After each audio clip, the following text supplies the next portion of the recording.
Tonight, we're uncovering the abandoned Harry Potter storylines that were cut from the books. This topic gives us a lot to trace through, but I'll keep the delivery calm enough for a quiet night. Thank you to those of you who've been joining us consistently. If you're falling asleep with us tonight, let me know in the comments how many nights in a row you've been here. And if this is your first night, just comment night 1. Now back to the video. Imagine, if you will, a version of the Wizarding world where the Burrow is a house of permanent mourning. A world where Hermione Granger is not an only child, but is constantly worried about a younger sister left behind in the Muggle world, who possesses no magic at all. Imagine a version of the Goblet of Fire where a cousin of the Weasleys, a girl named Mafalda, is sorted into Slytherin and spends her days eavesdropping on the children of Death Eaters to feed information back to Harry, Ron, and Hermione. These are not fan fictions and they aren't mere theories. They are the ghost plots of J.K. Rowling's writing process, entire branches of the narrative tree that were grown, nurtured for years, and then suddenly pruned away before the ink ever met the final manuscript. When we look at the 7 books that define the childhoods of millions, they feel like a monolithic, inevitable structure. The clues in Book 1 that pay off in Book 7, and we assume the path was always a straight line. But the reality of creating a series over the span of 17 years is far more chaotic. The Harry Potter we know is built upon a foundation of discarded characters, reversed deaths, and lore that was deemed too distracting for the central arc of the boy who lived. There is a certain haunting quality to these lost stories. They represent a parallel reality for these characters we love so dearly. For every major plot point that made it into the final text, there were a dozen alternatives left on the cutting room floor. Some were removed because they slowed the pace, others because they made the world too crowded, and a few were cut because the author simply couldn't bear to follow through on the tragedy she'd planned. Tonight, we are going to peel back the layers of the published novels to find the ink that was erased. We will look at the characters who were meant to die but were saved by a last-minute change of heart, and the characters who were meant to exist but were eventually cannibalized and turned into the villains and allies we know today. We'll explore why a vampire professor was deemed unnecessary, why the ice cream man of Diagon Alley held the secrets to the Deathly Hallows in an early draft, and how the entire landscape of the Battle of Hogwarts could have been fundamentally different if one father had died 2 years earlier. The stakes of these cuts are higher than they might appear at first glance. If Arthur Weasley had died in the corridors of the Ministry of Magic during the events of the Order of the Phoenix, the emotional core of the Weasley family would have been shattered. Ron's development, Ginny's resilience, and even Molly's fierce protection of her children would have been viewed through a lens of grief rather than the lens of looming war. By saving Arthur, Rowling didn't just keep a character alive, she preserved the only stable, loving, parental unit Harry ever truly had access to. To understand why these changes were made is to understand the very mechanics of storytelling, the brutal, necessary process of choosing what stays and what must be sacrificed for the sake of the journey. We are venturing into the territory of the what if. We are looking for the fingerprints of the creator in the margins of the drafts. Why was Hermione's sister removed? Was she a remnant of a story that became too dark? Or was she simply a character with nowhere to go? Why was the Slytherin Weasley, Mafalda, replaced by the venomous quill of Rita Skeeter? As we settle in for this deep dive, we will see that the Wizarding world is much larger than the books suggest, filled with the echoes of stories that almost were. We're going deep into the shadows of the Great Hall to find the ghosts of the plots that never made it to the light of day. There is a hidden library beneath the finished Harry Potter series, a vast and shadowy archive of storylines that were written, considered, and then deliberately abandoned. J.K. Rowling did not simply sit down and produce 7 books in perfect order. She built a blueprint, and then she tore it apart. For years, she kept what she called her master plan notebook, a physical record of the series' original trajectory, filled with names, fates, and plot points that would later be crossed out rewritten, or given to someone else entirely. This is the story of those discarded drafts, what fans have come to call the ghost plots, the narrative echoes that never quite made it onto the page. It is important to draw a clear line here, because this topic often gets confused. We are not talking about the scenes that were cut from the movies. We are not talking about Peeves the poltergeist, or the extended subplots of the house elves, or the many moments the films had to leave behind for time. Those are adaptation omissions, decisions made by a director and a screenwriter to condense a story for the screen. What we are talking about is something far more fundamental, changes to the very DNA of the books themselves. These are storylines that Rowling considered, developed, and then removed during the writing process, long before any film crew ever arrived on set. The Masterplan notebook itself is a fascinating artifact. Rowling has described it in interviews as a grid, a sprawling chart where she mapped out each book, each character, arc, and each major revelation. She knew the ending before she wrote the beginning. She knew that Snape was motivated by love, that Dumbledore was not a saint, and that Harry would have to die and return. But what the notebook also reveals is a series of dead ends, paths she started down, and then abandoned because they did not serve the story she was trying to tell. One of the most striking examples of this is the character of Mafalda Weasley. She was a cousin, a Slytherin girl who was supposed to be a source of information for Harry, a spy within the Dark House. Rowling wrote her, developed her, and then realised that she was a problem. She did not fit. She was a distraction. So instead of deleting her entirely, she did something remarkable. She took the function Mafalda was meant to serve, the ability to eavesdrop and to report on the inner workings of the wizarding world, and she gave it to a character who already existed.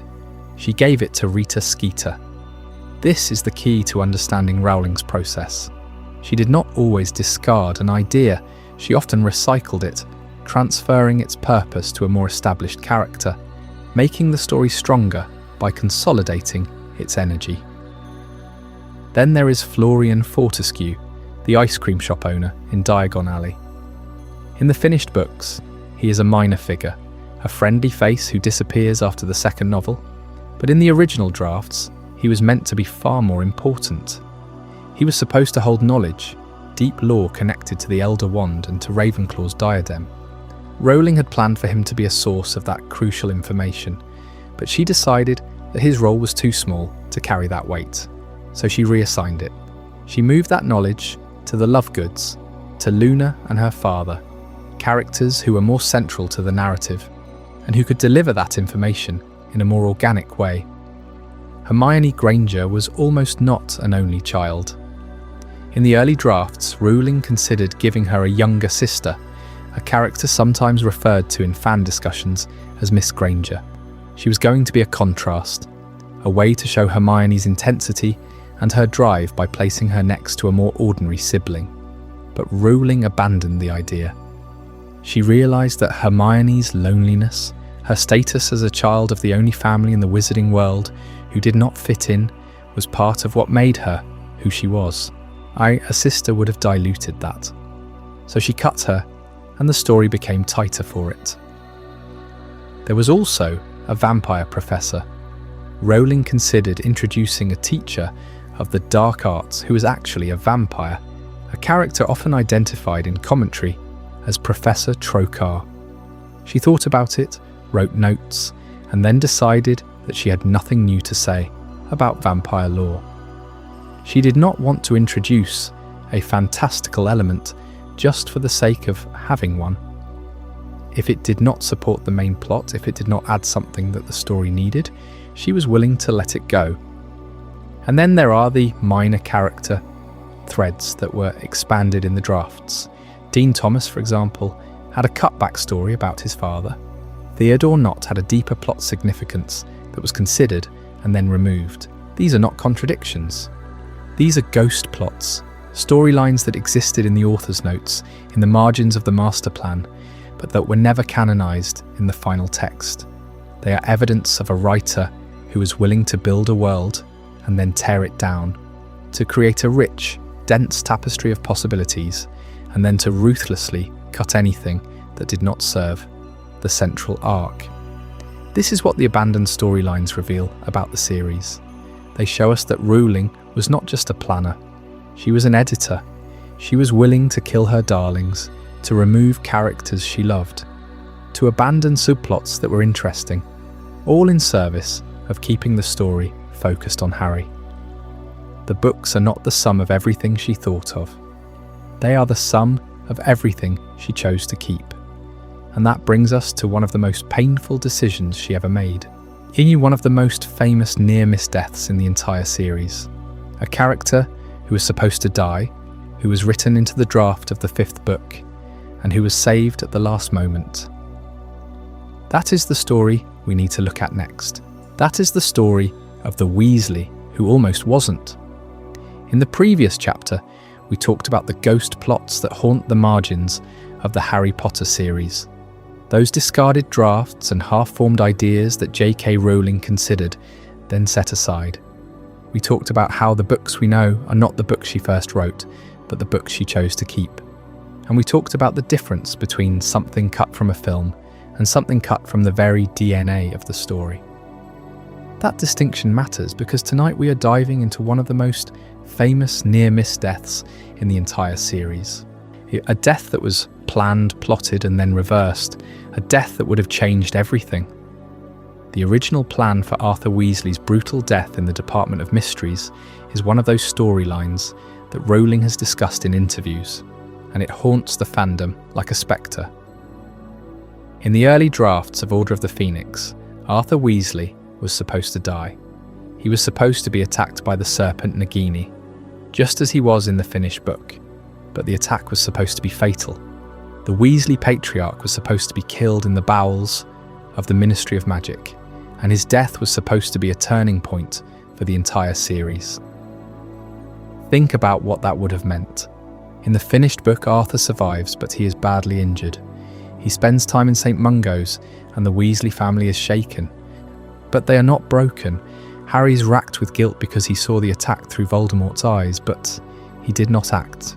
He was frozen, and that guilt drives much of his behaviour in the 5th book.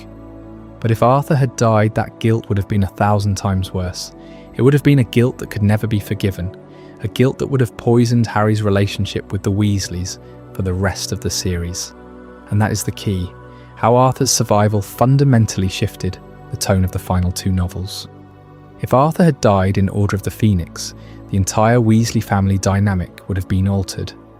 Molly Weasley would have been a widow, and her grief would have been a constant presence in the final books. The Burrow, that warm and chaotic home, would have become a place of mourning.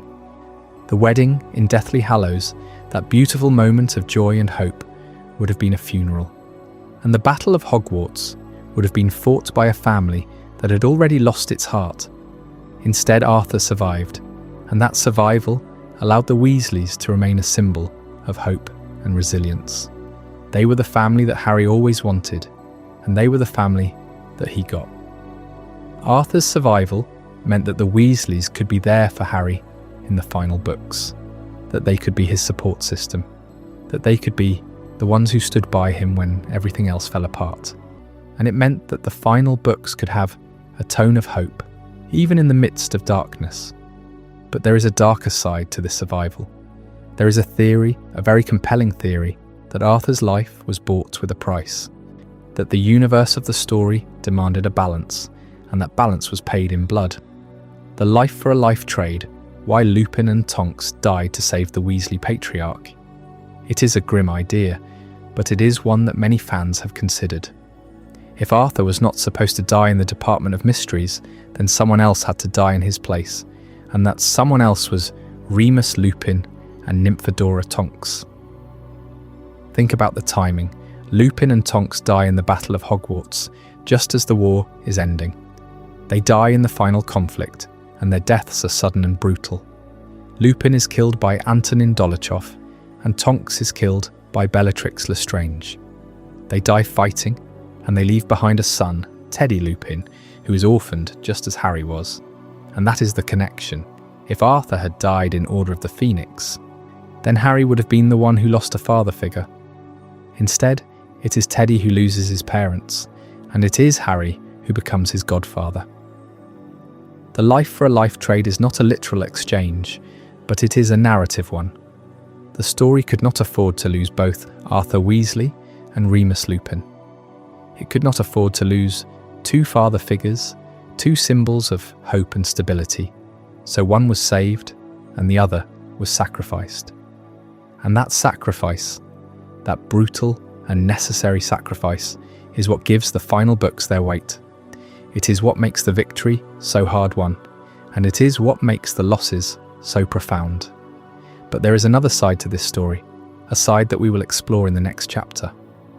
Because Arthur Weasley was not the only character who was almost lost.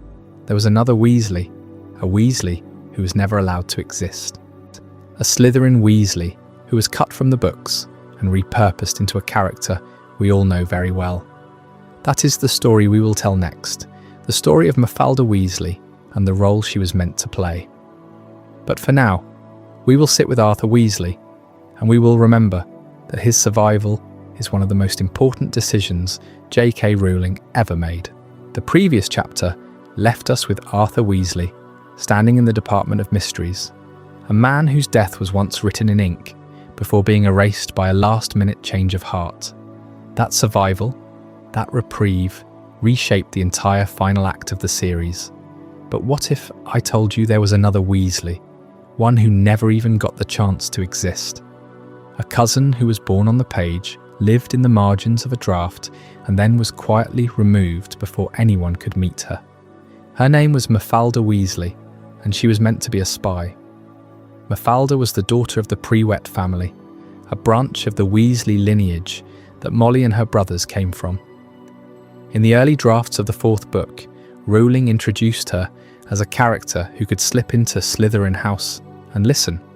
She was a Weasley after all, which meant she had the bloodline to be sorted anywhere, but she carried a sharpness, a cunning that would have let her move among the snakes undetected, and she was meant to be a foil for Hermione.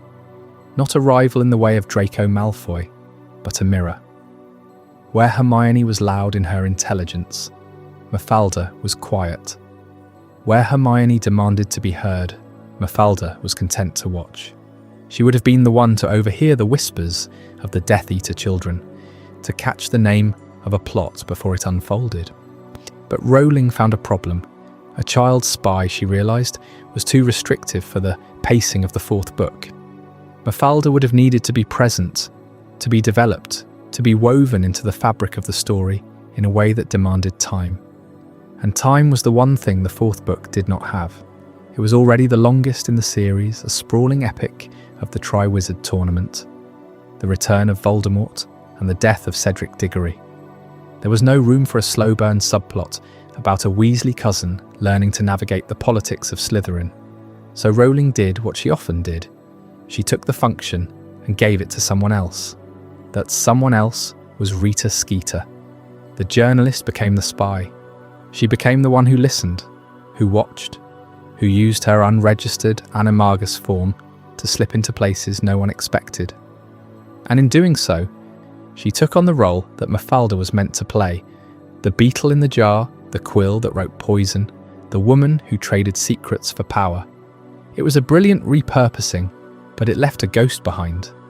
Somewhere in the archives of Rowling's notes, there is a version of the story where a young girl with red hair and a Slytherin badge sits in the corner of the common room, writing down everything she hears. And that version never made it to print. The connection to the Pyrites family is what makes this loss sting. Mafalda was not just a Weasley, she was a Pyrites, carrying the name of Molly's brothers, the ones who died in the First War. She was a reminder of what the family had already lost, and a promise of what they could still become. A Slytherin Weasley was a contradiction, a twist in the narrative that would have forced readers to question everything they thought they knew about blood and loyalty.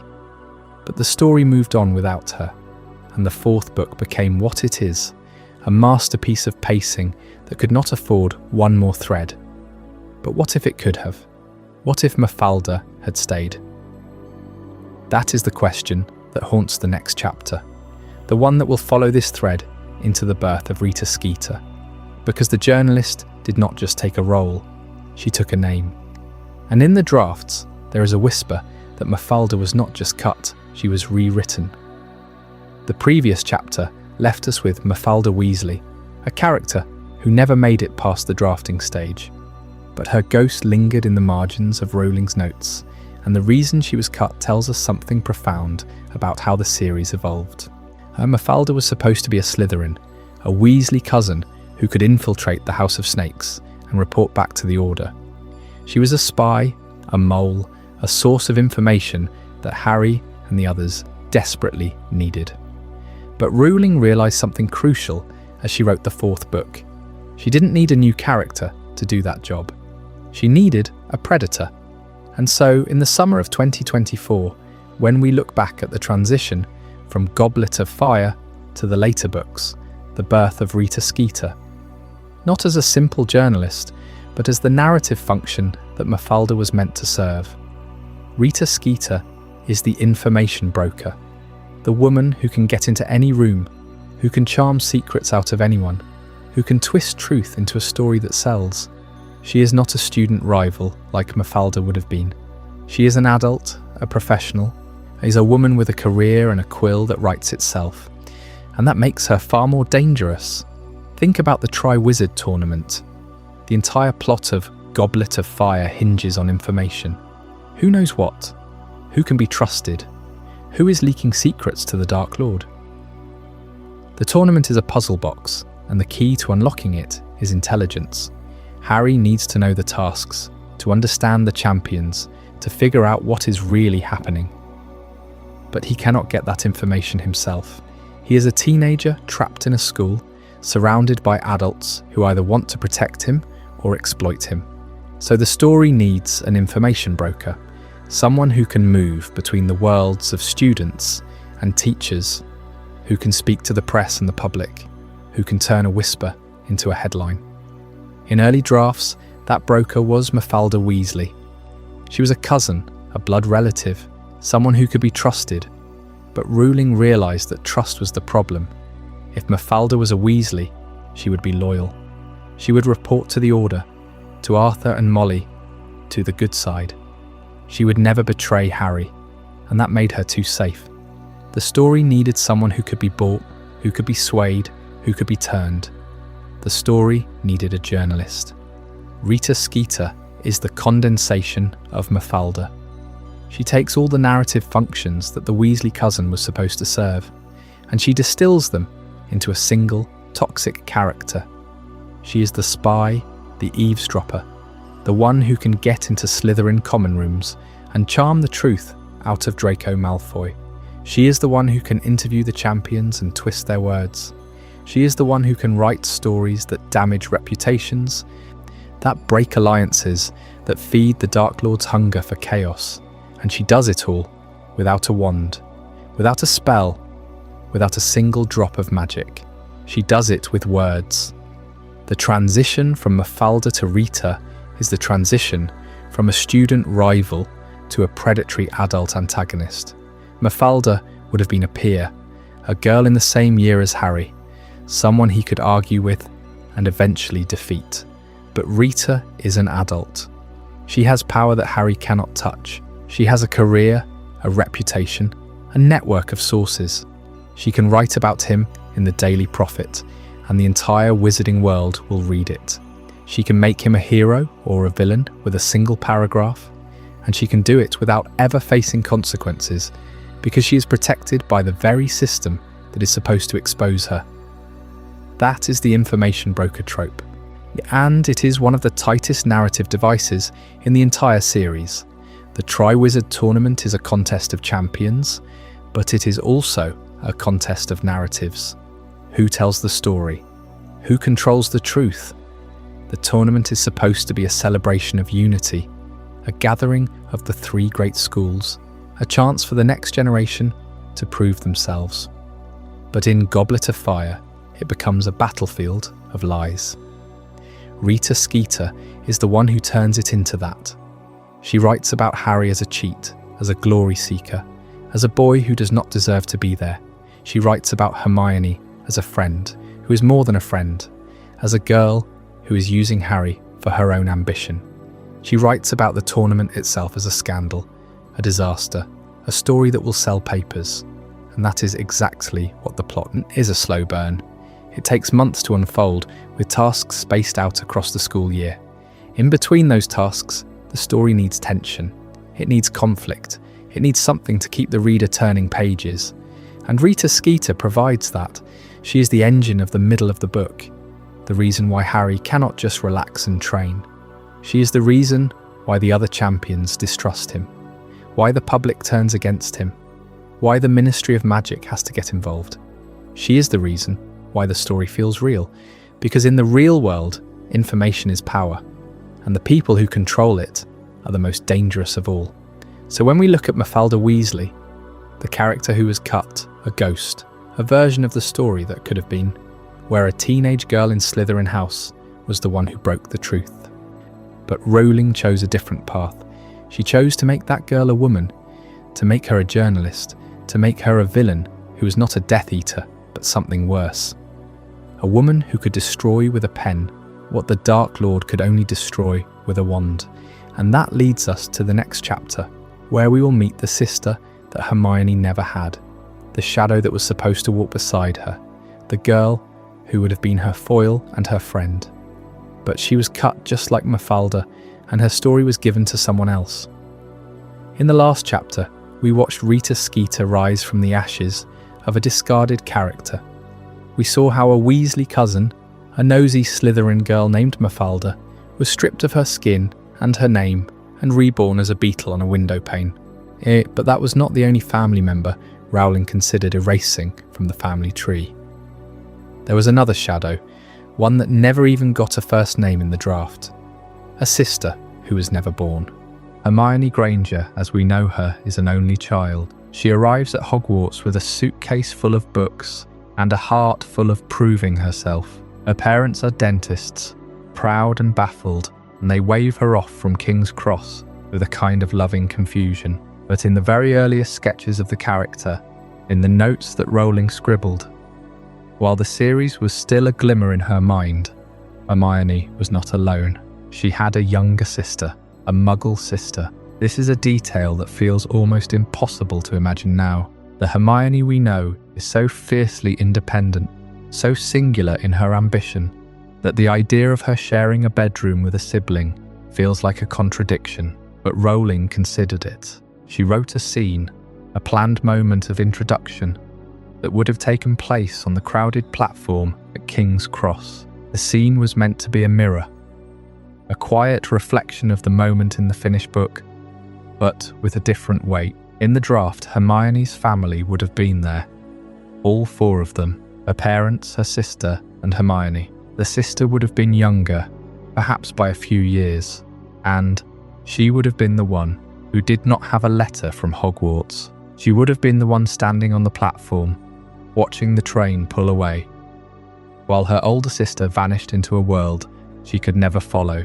The scene was designed to be a moment of quiet tension. The sister would have been jealous, or sad, or simply confused. She would have been the living reminder of the world Hermione was leaving behind. Rowling has spoken about this in interviews.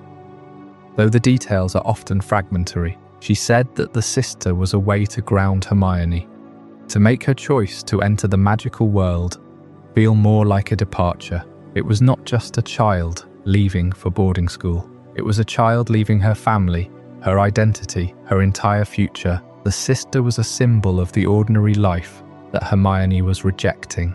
But the more Rowling wrote, the more she realised that the sister was a distraction. The story of Harry Potter is not about Hermione's family. It is about Harry's loneliness and Ron's need for validation, and the three of them finding a home in each other. If Hermione had a sister, she would have had a constant connection to the Muggle world. She would have had someone to write letters to, someone to worry about during the holidays. She would have had a reason to go home, and that is the key. Rowling decided that making Hermione an only child was not just a matter of narrative convenience, it was a matter of sacrifice.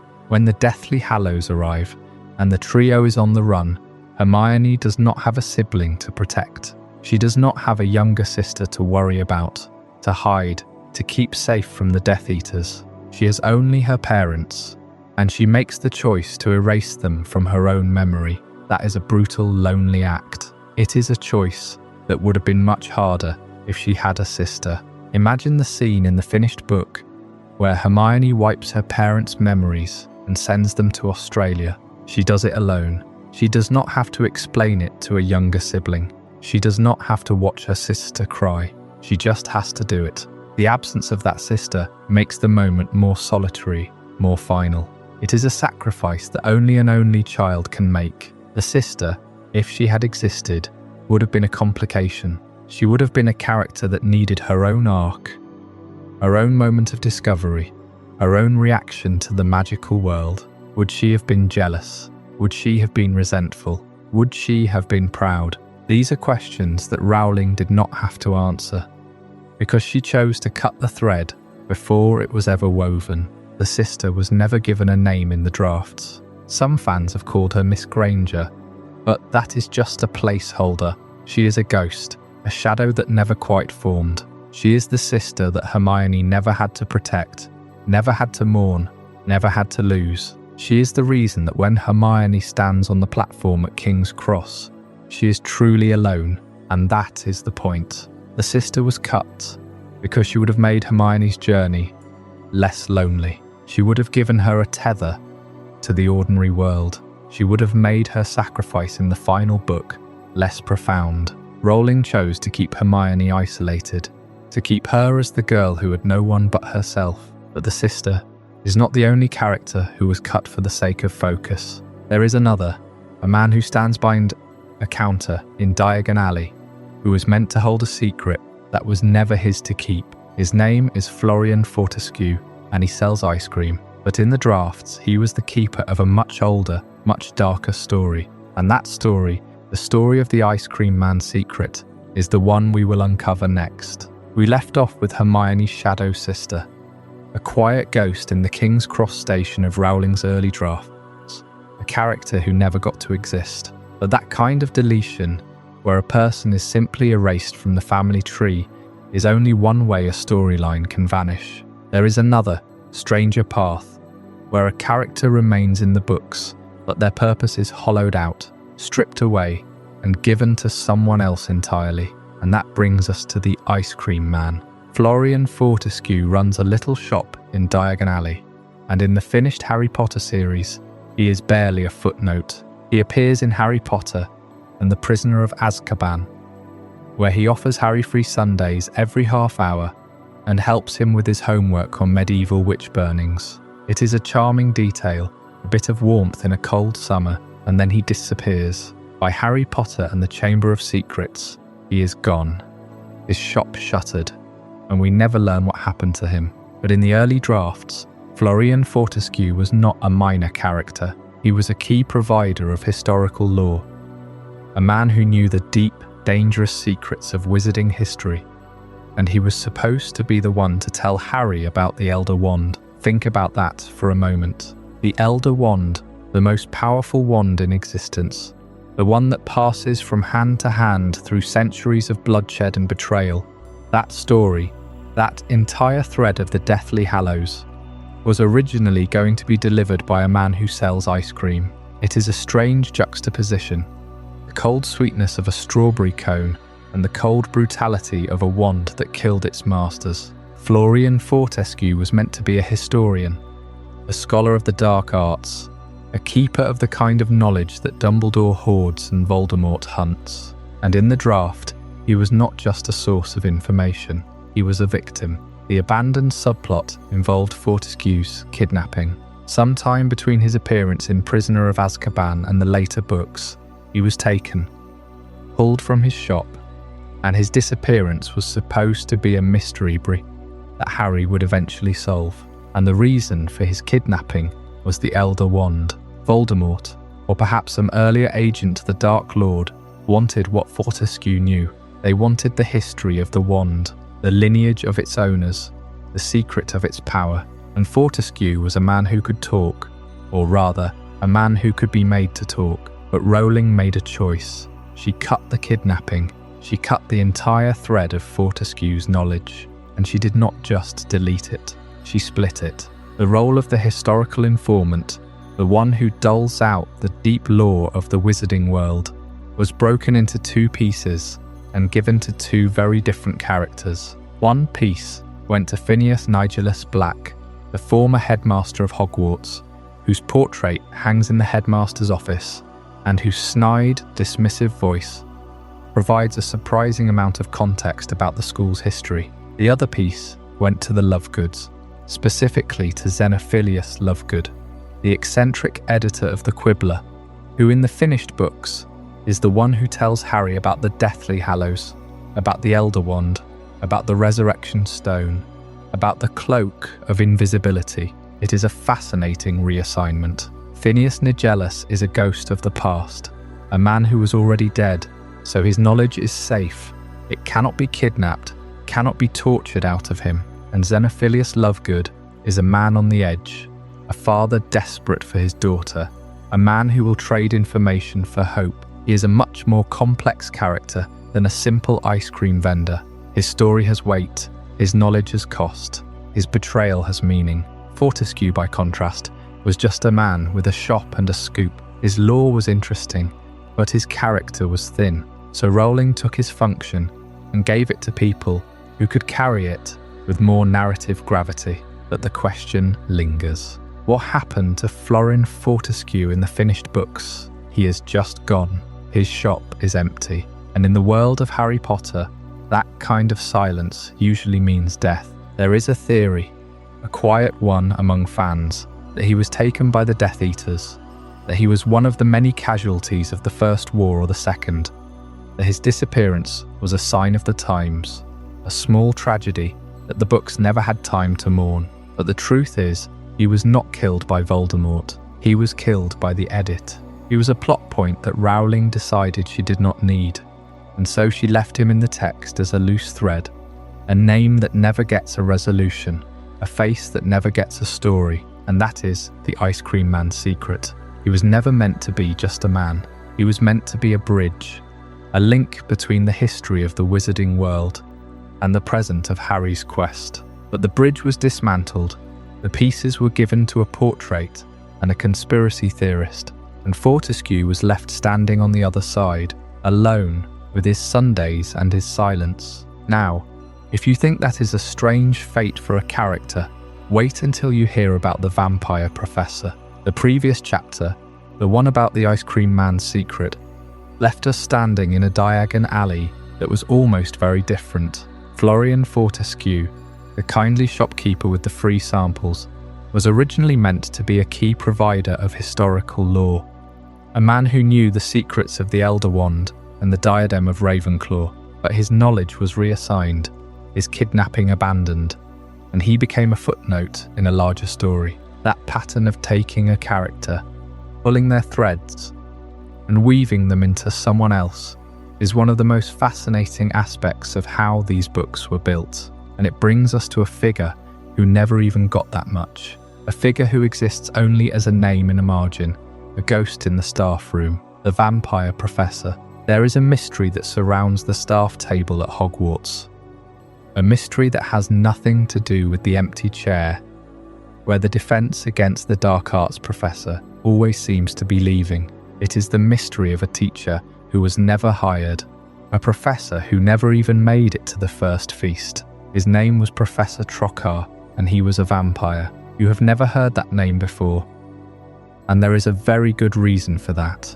He was a character who lived only in the earliest outlines, in the first frantic notes that J.K. Rowling made when the idea of Harry Potter was still a raw, unformed thing. In those initial drafts, the staff of Hogwarts was not the cosy, familiar collection of eccentricity we know.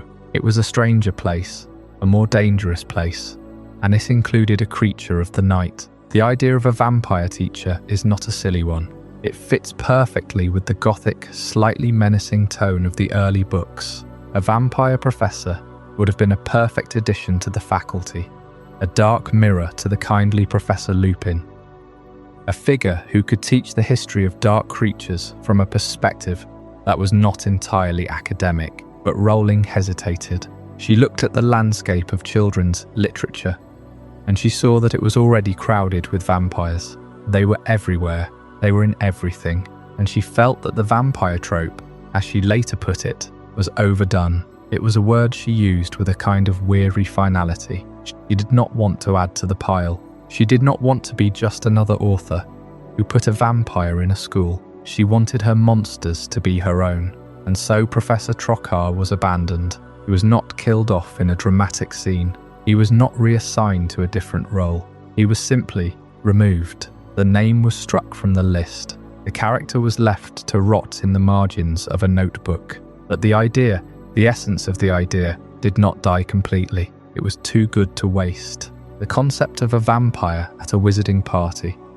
A creature of the night who was a little too comfortable in polite society. That idea lingered. It found its way into a single brief scene in the 6th book. The Half-Blood Prince. It found its way into the character of Sanguini. Sanguini is not a major figure. He appears for only a few lines. A pale, nervous man at one of Professor Slughorn's dinner parties. He is described as a vampire, but he is not a threat. He is a guest. He is a curiosity. He is the remnant of a much larger plan. A single thread that was left hanging when the whole tapestry was torn down. When you see Sanguini, you are seeing the ghost of Professor Trocar. You are seeing the moment when Rowling decided that she did not want to build a whole story around a vampire. But she could not resist giving him a cameo. He is a footnote. He is a whisper. He is the proof that even the most abandoned ideas can leave a mark. This is the nature of the ghost plots that we have been tracing. They are not contradictions. They are not mistakes. They are shadows. They are the paths not taken, the roads that were closed off before the journey even began. And the vampire professor is one of the most complete examples of that. He was a character who was fully imagined, who had a name, who had a place at the table, and then he was removed, not because he was bad, but because he was not needed. The story did not require him. The central arc, the journey of Harry, the fight against Voldemort, that was the only thing that mattered. Everything else, every side character, every extra piece of lore, every fascinating tangent had to serve that central purpose or be cut away. And that is what makes these chapters so compelling. They are not just a list of things that were lost. They are a map of the author's mind. They show us the moment of decision. The moment when a writer looks at their own creation and says, "This is good, but it is not right." And the vampire professor, Professor Trocar, is one of the clearest examples of that. He was a good idea. He was a fun idea, but he was an idea that would have taken the story in a direction that Rowling was not ready to go. She had already seen too many vampires. She had already read too many books where the vampire was the hero. She wanted something else. She wanted a monster that was her own. So the next time you watch the scene at Slughorn's party, and you see Sanguini, the pale, nervous vampire who is just there for the atmosphere, remember him. Remember the professor who never was. Remember the staff table that is missing one chair. And then, as we move forward, we will have to look at a different kind of crisis. A crisis that is not about a single character, but about the whole shape of the series. A crisis that came in the middle of the writing, when the books were already being published, and the pressure was beginning to build. That is the story of the mid-series crisis. And it is a story that changes everything you think you know about how these books were made. The mystery of the vampire professor left us with a lingering question. Just how far was Rowling willing to push her characters before she pulled back? We've already seen her toy with Arthur Weasley's death, then step away at the last moment. But there's another potential loss that cuts much deeper. One that has haunted the fandom for years. And it involves the red-haired boy who was never meant to be the hero, yet without whom the hero could never have survived. In the years following the release of the final book, J.K. Rowling gave a series of interviews that peeled back the layers of her drafting process, and among the most startling admissions was this: one point, during what she called a low point in her writing life, she considered killing Ron Weasley, not in a vague, hypothetical way, but seriously enough that she later described the impulse as coming from a place of sheer spite. That phrase lingers like a shadow over the entire series, because it reveals something about the pressure cooker that the books had become by the midpoint. Let's put ourselves in her shoes for a moment. It's the late 1990s. The first 3 books have made her a household name. She's writing the 4th under an intensity she had never experienced. The fame is suffocating, the deadlines are punishing, and there are voices everywhere telling her what her characters should or should not be. Rowling has spoken about how for a time she resented Ron. He was the character that came most easily to her, the one she had based on a close friend from her youth, but also the one that fans loved with a fierceness that felt almost restrictive. In that headspace, the thought crossed her mind, what if she just took him away? What if she removed the heart of the trio? Not for narrative gain, but as a kind of authorial rebellion. Now, it's important to understand that this was not a fully plotted story beat at that stage. It was a flash of frustration, a dark daydream, but it planted a seed that Rowling later admitted she had to consciously root out, because if she had followed through, the consequences would have rippled through the entire narrative architecture of the series. And that's where we start to see why, in the cold light of editorial reason, Ron was untouchable.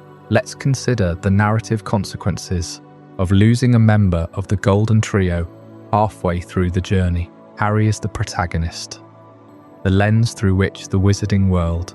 Hermione is the intellect, the problem solver, the anchor of logic, but Ron is the bridge. He connects Harry to the wizarding world in a way that Hermione never could, because he was born into it. He is the one who explains the rules of Quidditch, who translates the references to pure-blood customs, who makes Harry feel like he belongs. More than that, Ron is the emotional thermostat of the trio. When they fight, it's usually with him. When they reconcile, it's because of his vulnerability. He is the character who gives Harry permission to be a normal teenager, to laugh, to be jealous, to be petty, to be brave despite his fears. If you remove that bridge halfway through the journey, the entire emotional spine of the story changes. Harry and Hermione would still have each other, but the dynamic would become lopsided. Hermione, for all her brilliance, is not the one who makes Harry feel like family. She is the one who reminds him of the rules. Ron is the one who says, "Bloody hell, Harry," and means it with a brother's loyalty. Without him, the trio becomes a duo, and the weight of that loss would have to be compensated by something else. Perhaps a darker Harry, a more isolated journey, or a shift toward outright tragedy that Rowling, even in her darkest moments, ultimately did not want. But there's another layer. Rowling's own admission of sheer spite is a window into the relationship between an author and her creation. It's easy to romanticize the process of writing a beloved series, but the truth is that every author has moments of resentment toward the characters that seem to take on lives of their own. Ron was in a sense too easy for her. He spoke in her own voice. He carried her own sense of humor, and perhaps he reflected parts of herself she wished she could control. The temptation to destroy that reflection, to prove that she was in charge, was real. Yet when she sat down with her editors and looked at the maps of the remaining books, something became clear. Ron was not just a character. He was a structural necessity. The bridge character role, the one who spans the gap between the hero and the world he must navigate, cannot be easily replaced. If you kill the bridge, you have to build a new one, and the materials you have left may not fit.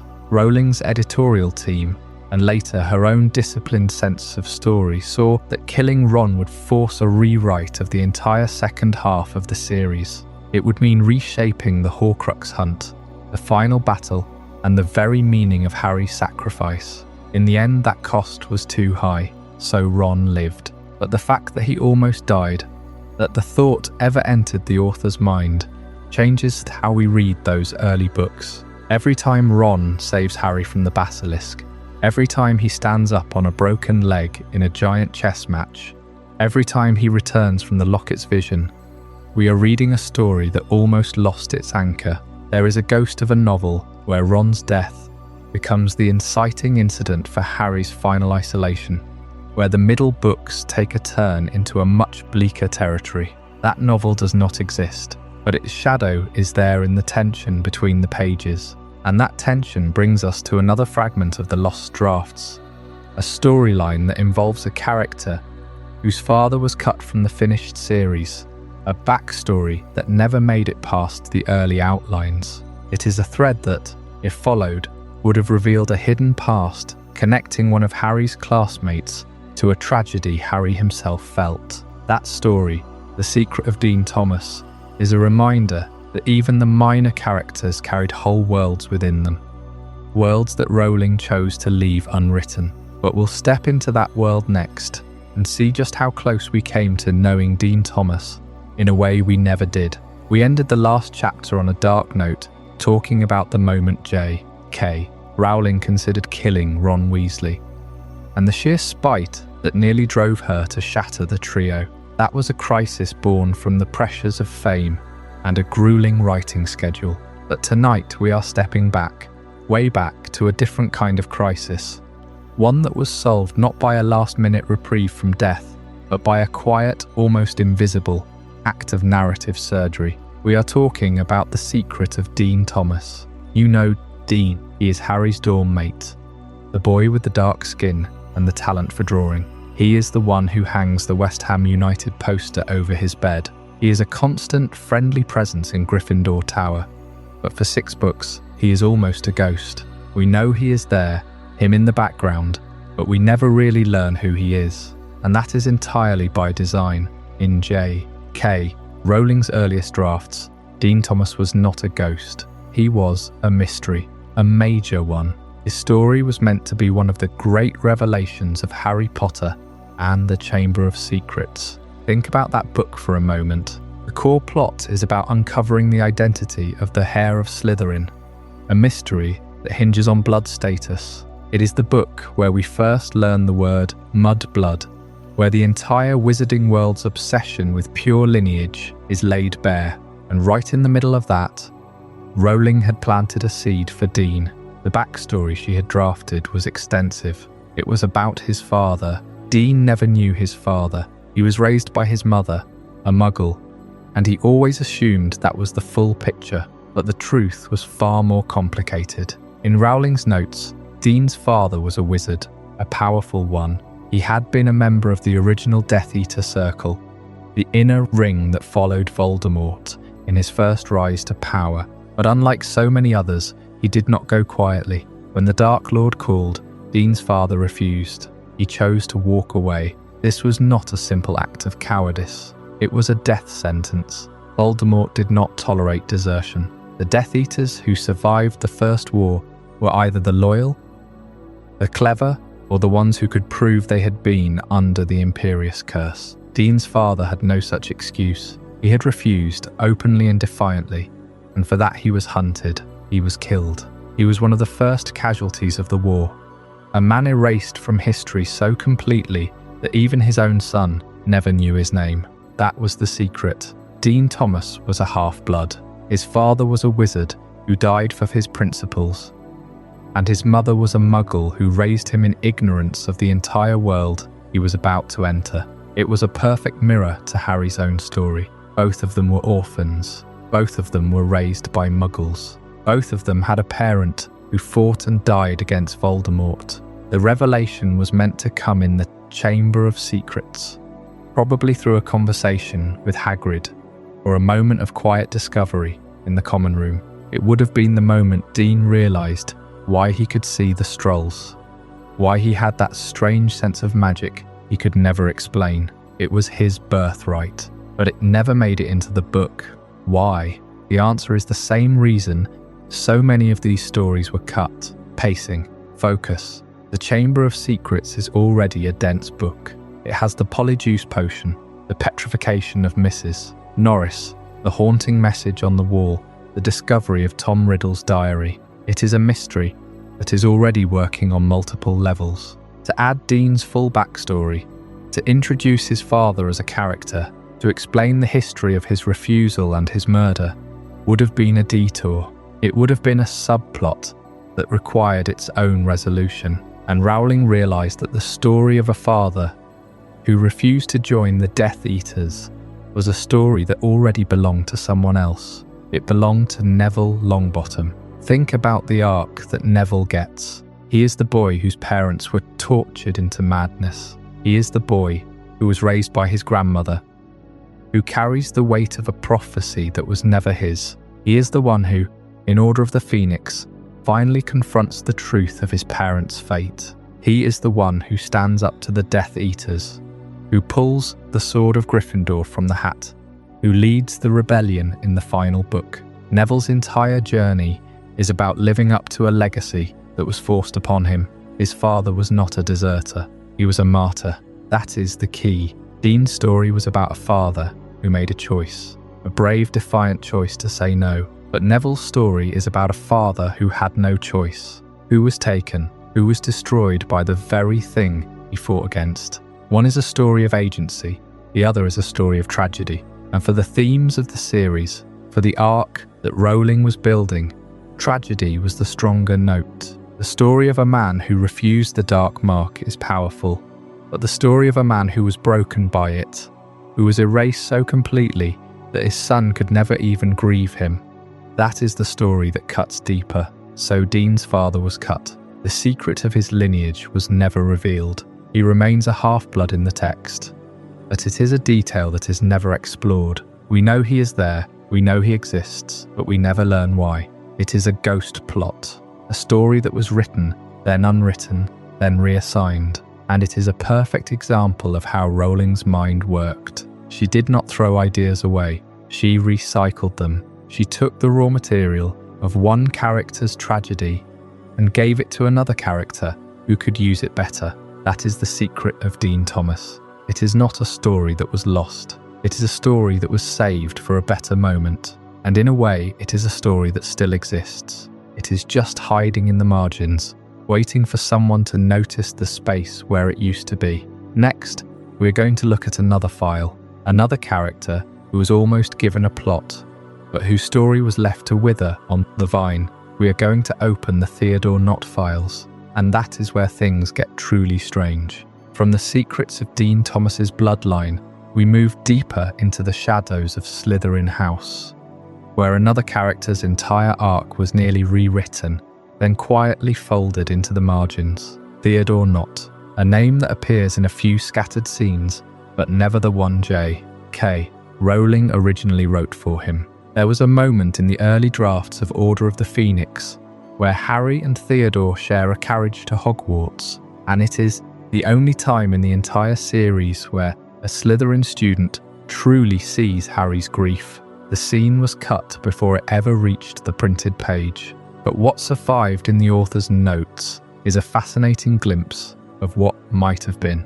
In that abandoned exchange, Theodore, the lanky pale boy who keeps his head down, is the only student besides Harry who can see the Thestrals. He understands that Harry has just witnessed Cedric Diggory's death because Theodore himself watched his own mother die. The carriage is silent, the other first years baffled by the invisible horses, but Theodore Nott looks straight at Harry, and there is no malice, no sneer, no rivalry, just a quiet acknowledgement that they both carry the same weight. This moment would have radically reshaped Theodore's role in the story. Instead of a background Slytherin who appears only to be sorted, or later to be dragged by his father, he would have become a mirror to Harry. A Slytherin who chose solitude not from ambition, but from sorrow. In the published books, Theodore is defined by his father's Death Eater allegiance and his own withdrawn nature, but Rowling's draft gave him a depth that would have made him the first Slytherin to genuinely understand Harry Potter's pain, without any ulterior motive. Why was it removed? The reasoning is clear in Rowling's own commentary. Theodore's complexity risked distracting from the central rivalry with Draco Malfoy. The entire arc of Half-Blood Prince and Deathly Hallows depends on Draco's internal conflict, his fear, his pride, his gradual fall. Introducing a Slytherin who already comprehends loss and chooses compassion would have blurred the lines between houses. Theodore Nott was too good a character to remain a simple antagonist, and too powerful a confidant to exist alongside Draco's slow unravelling, so he was trimmed, his thestral sight silently transferred to the broader narrative of those who have seen death, and his personal tragedy reduced to a few lines about his father's imprisonment. And yet the ghost of that scene lingers. The idea that a Slytherin could carry a vision of death just as Harry does, that grief is not sorted by house, remains one of the most poignant threads cut from the tapestry. It raises the question of what other prophecies were hidden in J.K. Rowling's notebooks, waiting to be revealed only to be locked away again. One such lost prophecy, in fact, lies just beyond this chapter. The story of a seer whose predictions were so central to the plot that their removal changed the very of the series, a thread known as the Mopsus Prophecy. Before we dive deeper into this incredible journey, I'm curious, where in the world are you watching this from? Drop a comment below and let our global community know. And if you're finding this as mind-blowing as I am, hit that like button to help more people discover this story. The story of Theodore Nott and his father.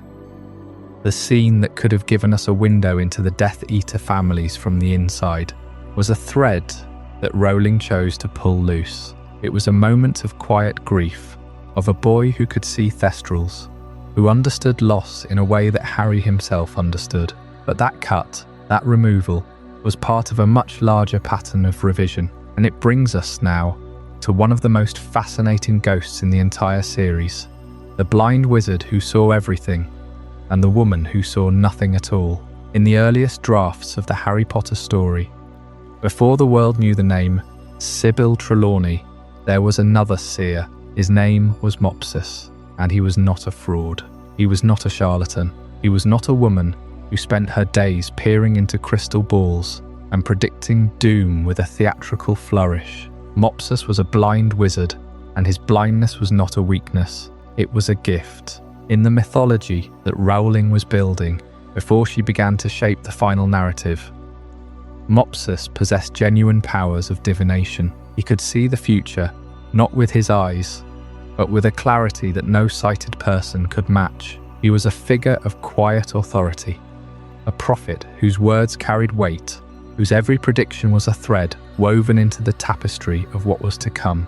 But Rowling, as she worked through the drafts of the third book, the one that would become Prisoner of Azkaban, made a decision. She replaced Mopsus. She did not simply remove him from the page.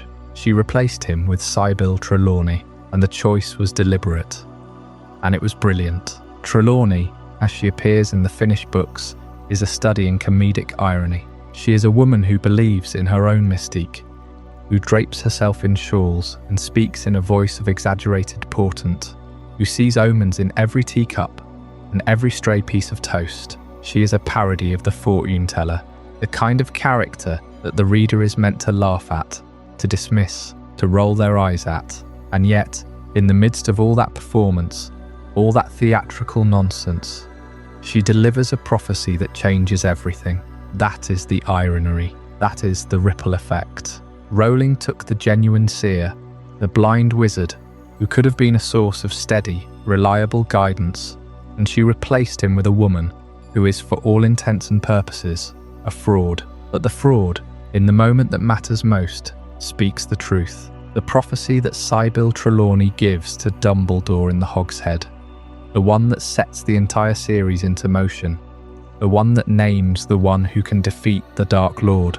That prophecy comes from her. It comes from the woman who cannot remember making it, who cannot believe she made it, who is so thoroughly convinced of her own incompetence that she spends the rest of her life trying to prove that she is real. And that is the joke. That is the narrative trick. The series' central prophecy, the one that Harry Potter is built around, the one that Voldemort spends years trying to understand and destroy, that prophecy comes from an unreliable source. The effect of that decision is profound. It changes how we read the entire story. If the prophecy had come from Mopsus, from the blind wizard who could see, we would have trusted it. We would have accepted it as a given, as a piece of divine truth handed down from a seer who could not be fooled. But because it comes from Trelawney, we spend the entire series questioning it. We wonder if it was real. We wonder if Dumbledore was right to believe her. We wonder if Harry is truly the one, or if he is just a boy who happened to be in the right place at the wrong time. That uncertainty, that doubt, is what makes the story work. It is what makes Harry's journey feel like a choice, not a destiny. It is what makes the final battle, the one in the Great Hall, feel like a decision that Harry makes, not a fate that he fulfills. And Mopsus, the blind wizard who was cut, he lingers in the background of the story as a ghost. He is a reminder of what could have been.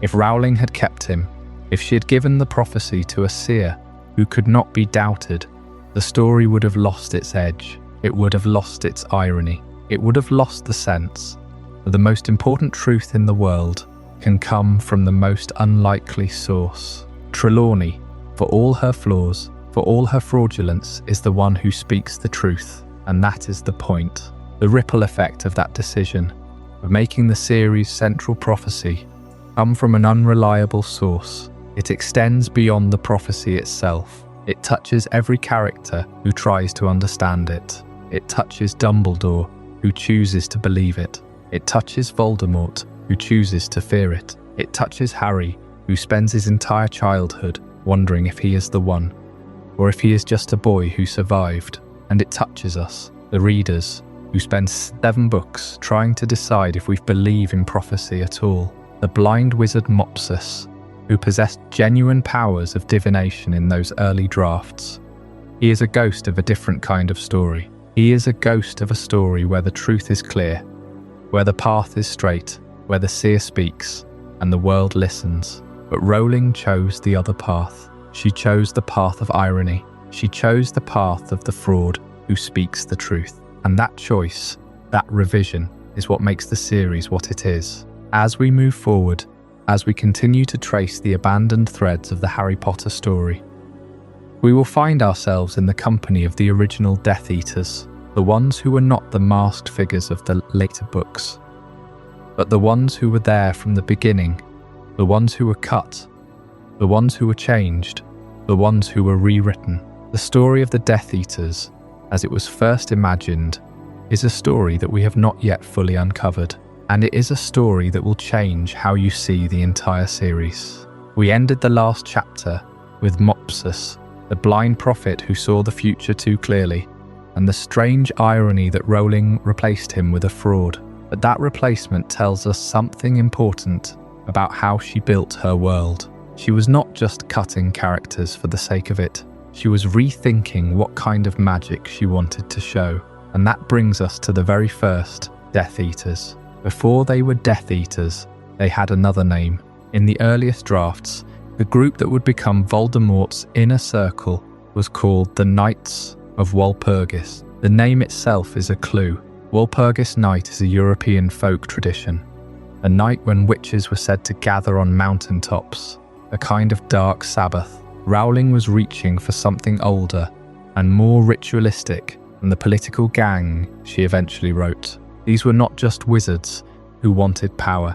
They were initiates, bound by oaths and blood magic, and their meetings were not held in dark rooms or pub corners. They were held in places that felt sacred, twisted sacred. There is a discarded scene from an early draft of the Order of the Phoenix where the Death Eaters gather not in a graveyard, but in a ruined chapel. The windows are broken, the altar is overturned, and the dark mark is not just a mark they summon. It is something they create together, a kind of shared spell that burns into the sky and into their skin at the same time.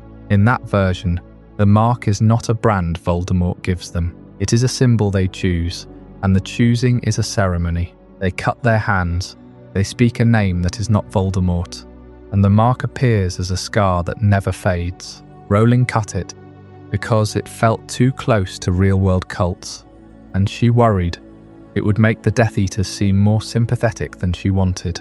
But the echo of that scene remains in the finished books. The way they kneel, the way they call the Dark Lord by his title, the way the mark burns when he is angry. That is the leftover of a much older system. The early names for the Knights of Walpurgis also tell us something about the hierarchy. In the drafts, there were ranks, not just the inner circle and the outer circle, but 3 layers of initiation. The first layer were the Seekers, wizards who had heard the call but not yet proven themselves. The second layer were the Marked, those who had taken the oath and received the brand. And the third layer were the Silent, the ones who never spoke in meetings, who only watched. Rowling considered giving each layer a different name, something like the Watchers, the Bound, and the Freed, but she abandoned it because it made the group too structured. Voldemort was not a leader who shared power. He was a tyrant who demanded everything. So the hierarchy became simpler, just followers and leaders, and even that was too generous. The discarded scenes also reveal something about how the Death Eaters talk to each other. In one cut passage, they speak in a kind of code, using old wizarding words for objects and places. A wand is a branch, a cloak is a shadow, a meeting is a gathering. It was meant to show that they had their own language, a secret tongue that set them apart from ordinary wizards. But Rowling decided that was too much world building for a group that was supposed to be evil. She wanted them to be simple. She wanted them to be cruel. And she wanted the reader to understand that cruelty does not need a secret language to be effective. The Dark Mark itself went through the most changes. In the earliest drafts, it was not a spell that could be summoned. It was a physical brand, burned into the skin of every Death Eater at the moment of their initiation. The brand was not just a skull and a snake. It was a skull with a snake coming out of the mouth. And the snake was alive. It moved. It whispered. When Voldemort was strong, the snake was awake. When he was weak, the snake slept. Rowling had a whole system for how the brand worked. It could sense betrayal, it could track the wearer, and it could be used to communicate across long distances. But she realised that made the Death Eaters too connected to each other. She wanted them to be isolated, to fear each other, to never know who was loyal. So she changed the mark to a simple symbol, a skull and a snake, and she made it a spell instead of a brand. That is why in the books, the Death Eaters do not have scars. They have marks that appear and disappear. They are not bound to each other by flesh. They are bound by fear, and that fear is what makes the Knights of Walpurgis so fascinating. They were not just a gang, they were a cult, and Rowling cut the cult because she did not want the story to be about how evil organises itself. She wanted it to be about how evil destroys what it touches. But the ghost of that cult remains, in the way the Death Eaters speak, in the way they move, in the way they never call each other by name. They are always just the followers, and the followers never have a past. That is what we will explore in the next chapter, when we walk into the Lost Wand Woods. We ended the last chapter in the shadow of the Knights of Walpurgis, watching those early Death Eater meetings dissolve into smoke and ritual. But if we pull back the curtain just a little further, we find that the very wands those dark wizards carried were once part of a much deeper, much stranger story. J.K. Rowling's notebooks, the ones she filled in the quiet hours before the books became a global phenomenon, contain a treasure trove of abandoned wand lore. She had at one point mapped out an entire system of magic tied to the trees themselves. A philosophy so intricate that it threatened to overwhelm the simple, elegant rule we all know. The wand chooses the wizard, and in the end, she had to let whole forests of that lore go. You see, the earliest drafts of Harry Potter were not just about spells and potions. They were about the wood. Rowling had planned a deep, almost botanical significance for every single wand tree. A connection that went far beyond the simple list of properties in the finished books. She had notes on the rowan, the ash, the hawthorn and the holly, but she also had a secret list, a list of woods that were later removed, woods that she decided would only confuse the central message. There was the blackthorn, which she once considered for a wand that would be as stubborn as its owner. There was the elder, which she had originally planned to be a common, almost cursed wood, before she made it the rarest and most powerful of all. And there was the yew, a wood she had tied to death and transformation, in a way that would have made Voldemort's choice of it far more obvious, far less mysterious. But she pulled back. She simplified. She wanted the wand to be a reflection of the soul, not a lesson in forestry. And this is where the Celtic tree calendar comes in. A piece of forgotten lore that connects directly to the birthdays of the main trio. Rowling had, in her early research, been fascinated by the ancient system that assigned a tree to each month of the year, a calendar that linked birth dates to specific woods and their associated magic. She saw a pattern. Harry Potter, born on July 31st, falls under the sign of the oak. In the Celtic calendar, the oak is the king of the forest, a symbol of strength, endurance and protection. And that, of course, is exactly what Harry's holly and phoenix feather wand represents. Protection against the dark. But then she looked at Ron Weasley, born on March 1st. In that old calendar, March 1st is the day of the alder tree. The alder is a wood of water and battle, a tree that grows on the edges of rivers and swamps, and it is known for its fierce, almost aggressive resilience. It is a fighter's wood, and that, she realised, fit Ron perfectly. His first wand was the hand-me-down of his brother, but in the deeper lore, he was always meant to have a wand of alder, a wood that would never break under pressure. And then there was Hermione, born on September 19th.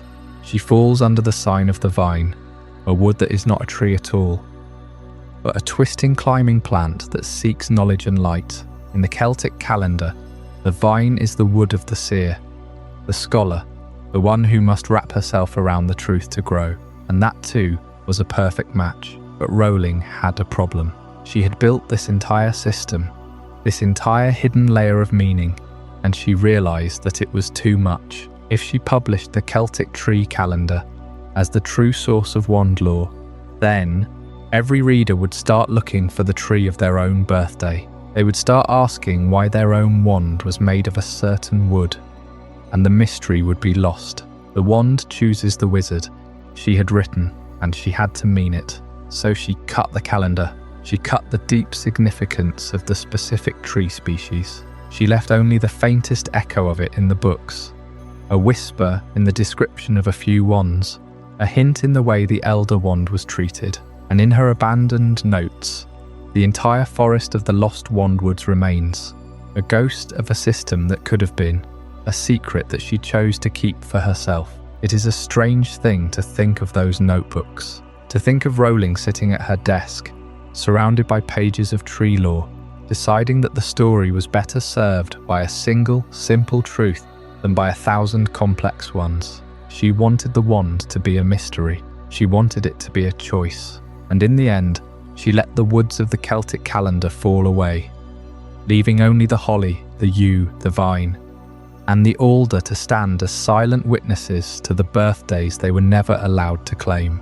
And now, as we turn the page, we find ourselves standing on the edge of another abandoned path, a path that leads to a character who was never given a voice at all, the Squib Who Could.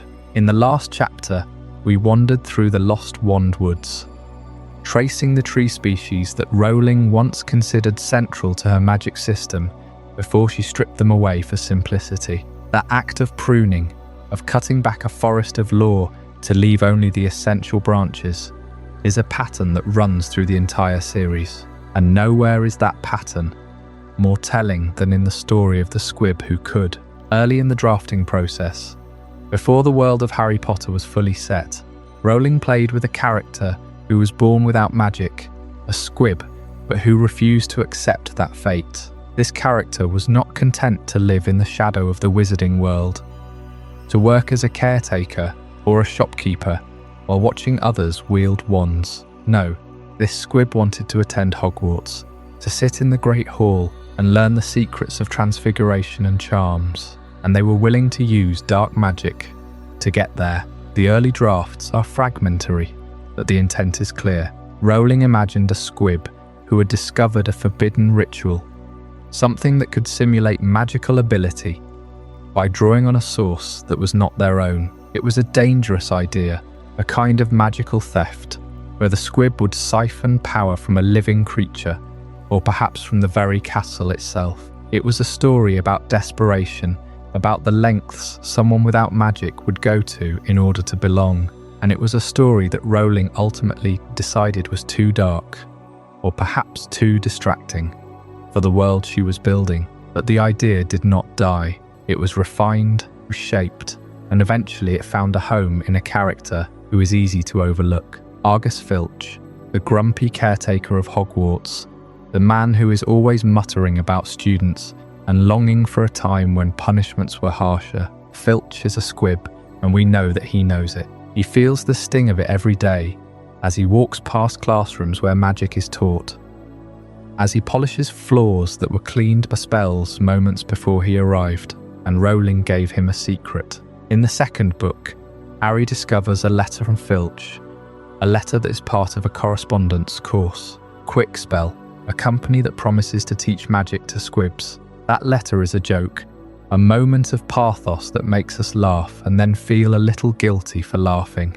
But it is also the ghost of that earlier draft. The squib who tried to attend Hogwarts through dark magic became, in the finished books, the squib who tries to learn magic through a mail order course. It is a less dramatic, more human version of the same desperation. Filch is not attempting a dark ritual. He is simply buying a pamphlet, hoping that a quick fix will unlock the power that was denied to him at birth. It is a quieter tragedy, and that is why it works. But there is more to this story. There is a darker ending that was cut, an ending that Rowling considered and then discarded.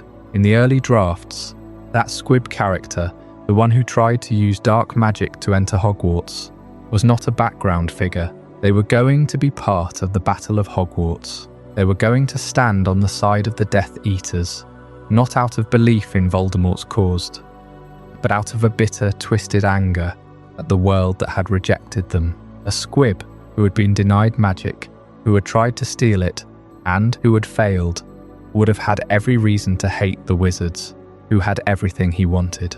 Imagine that moment, the final battle, the castle under siege, and among the ranks of the enemy, there is a figure who cannot cast a single spell. They are there with a wand, but it is useless. They are there because they were promised something. They would be given what was taken from them. It is a powerful image, a squib fighting on the side of darkness because the light never let them in. But Rowling cut it. She cut it because it complicated the story, because it made the battle less about good and evil and more about the pain of being left out. She cut it because she had already given that pain to Filch, and she did not want to repeat herself. So the squib who could, the squib who tried, the squib who was willing to use dark magic, they remain a ghost, a whisper in the margins of the drafts, a story that was never told. And that is what makes this chapter so fascinating. It is not just about a character who was removed.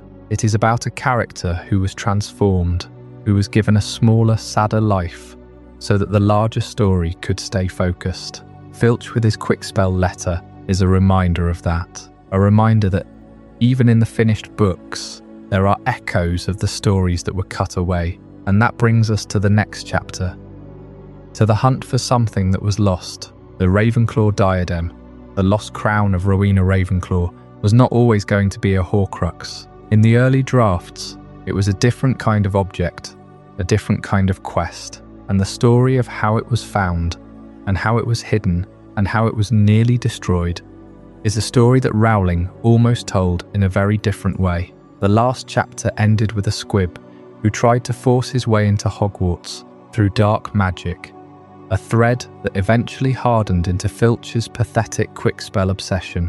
What that story reveals about Rowling is that she never abandoned an idea without first trying to twist it into something more useful, something that served the plot's spine without splitting attention. That same instinct is why the hunt for one of the most important objects in the Deathly Hallows, the Ravenclaw diadem, went through such a dramatic transformation before it ever reached print. You probably remember the final book.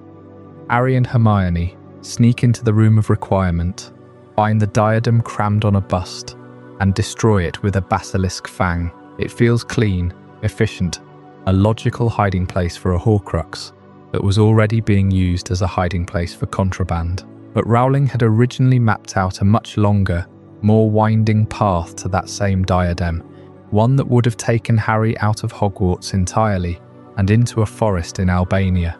That forest, if you look at early notes and interviews, is the same stretch of remote woodland where Voldemort spent his years in exile after the fall of his first body.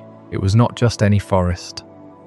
It was where he encountered the diadem in the first place, long before he ever turned it into a Horcrux. The original draft apparently described Harry, Ron, and Hermione travelling there, perhaps during the months they spent camping, to follow a faint historical trail left by Rowena Ravenclaw's daughter, the Grey Lady. In that version, the diadem's location was not simply known to have been hidden in the Room of Requirement. It was a mystery that required reconstructing the Grey Lady's entire relationship with a mortal lover, a man named Tom Riddle, who charmed her into revealing the secret. Only after learning that the diadem had been left in a cave in Albania, and then later retrieved by Voldemort himself, would the heroes realise it had been brought back to Hogwarts. That is a vastly more complicated journey, one that would have involved lore-heavy flashbacks, and a physical quest that echoes the search for the Hufflepuff Cup or the Ravenclaw locket. But Rowling stepped back.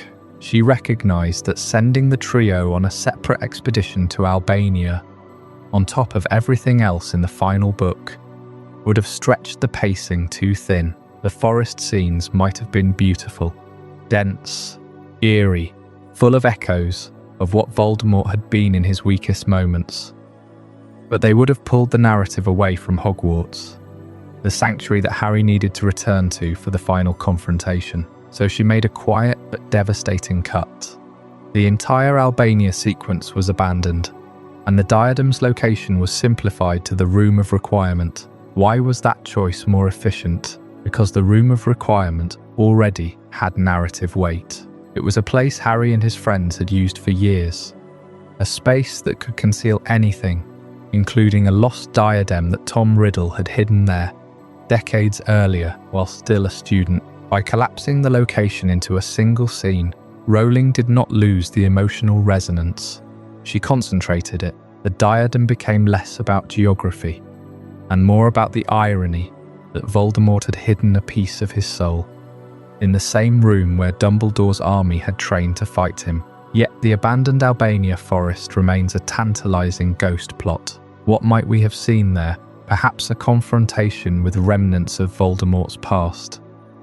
Holes, bells, lingering shadow, even a memory that would have clarified the connection between Ravenclaw's daughter and the young Tom Riddle. It could have given the Grey Lady more screen time, and it would have deepened the sense that the Horcrux hunt was not just about destroying objects, but about retracing the lines of a very old tragedy. That same logic of consolidation applies to another discarded thread, one that involves a connection you would never guess from the finished books. Up next, we explore the Pyrites Connection, a twist that would have linked a minor character to an ancient secret far darker than anything that made it to the page. We ended the last chapter deep in the Albanian wilderness, traced the abandoned path of the Ravenclaw diadem, a journey that would have taken Harry and Hermione to a remote forest where the ghost of a forgotten story still lingered.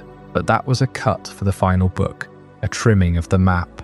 Now we need to go back further, to the very beginning, to a moment that never made it past the first draft of the very first page. There is a name that exists only in the margins of J.K. Rowling's earliest notes, a whisper from a time before we knew the shape of the story. That name is Pyrites, and he was a dandy.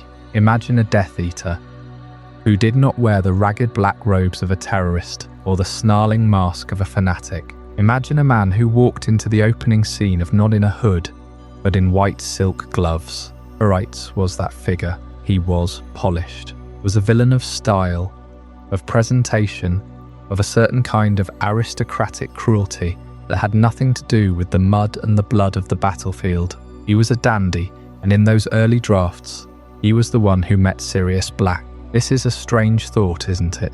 That the man who would become the central symbol of betrayal in the wizarding world, the one who would be sent to Azkaban without a trial, was not first confronted by Peter Pettigrew or by the Ministry. No, in the original story, the first thread of Sirius Black's doom was pulled by a man in white gloves. Pyrites was the one who found him, who cornered him, who set the stage for the entire tragedy that would follow.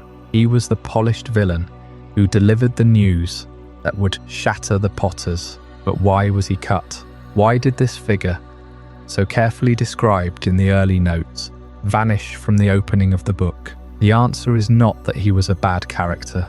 It is that he was a redundant one. Rowling, as she wrote the first chapter, realised that she had already created a family who embodied that exact aesthetic, the Malfoys. They were already the aristocrats. They were already the ones who wore their cruelty like a fine suit. They were the ones who would never get their hands dirty, who would let others do the killing while they sipped tea and looked down their noses. Pyrites, with his white gloves and his dandyish posture, was a perfect villain. But he was a perfect villain who had no place to stand because Lucius Malfoy was already in the room. So the character was not deleted. He was absorbed. His personality, his mannerisms, his very essence was poured into the Malfoy family aesthetic. Look at Lucius Malfoy in the finished books. He is always the one who is too clean. He is the one who does not fight in the open, who uses influence and money and the threat of a cold stare. He is the one who in the second book is seen in Diagon Alley with his white blonde hair and his sleek cane, a man who is above the fray. That is Pyrites. That is the dandy Death Eater who was cut from the opening, who was given a new name and a new role as the patriarch of a dynasty of darkness. But there is a deeper layer to this cut. Pyrites did not just become Lucius Malfoy, he also carried a piece of the story that would have changed the entire tone of the first book. In those early drafts, Pyrites was not a minor figure. He was the one who knew about the prophecy. He was the one who had the information. He was the one who, in a very real sense, was the architect of the attack on the Potters. And when he was cut, that role had to go somewhere. It went to the person who was already in the shadows, the one who was already listening. It went to the one who was already the spy. It went to the one who was already the traitor. That is the strange, almost invisible thread that connects Pyrites to the story we know. He was the first version of the person who would betray the Potters, but he was too obvious. He was too visible. A dandy in white gloves is not a subtle traitor. He is a target.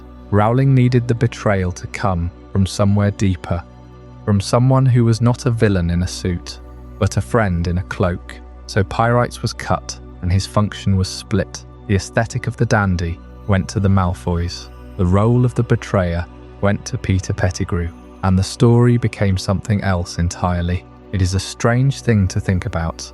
This ghost of a character who never made it to the page. He is a reminder that the first draft of a story is not the final one. It is a map of possibilities, a collection of roads that were taken and roads that were left behind. And Pyrites, with his white gloves and his polished smile, is one of those roads. He is the road that was not taken, the one that led to a different kind of story. A story where the villain was not a rat in a cloak, but a man in a suit. A man who was too clean to be trusted, but that road was closed. And the story we have is the one we have. And now, as we move toward the next chapter, we must turn our attention to a place that was not closed, but was left unfinished. A place where the mysteries of the world were kept, where the secrets of the universe were stored, and where a story that was never told still waits to be found. That place is the Department of Mysteries, and in the next chapter, we will explore what was cut from that room, what was left behind in the dark, and what it means for the story we thought we knew.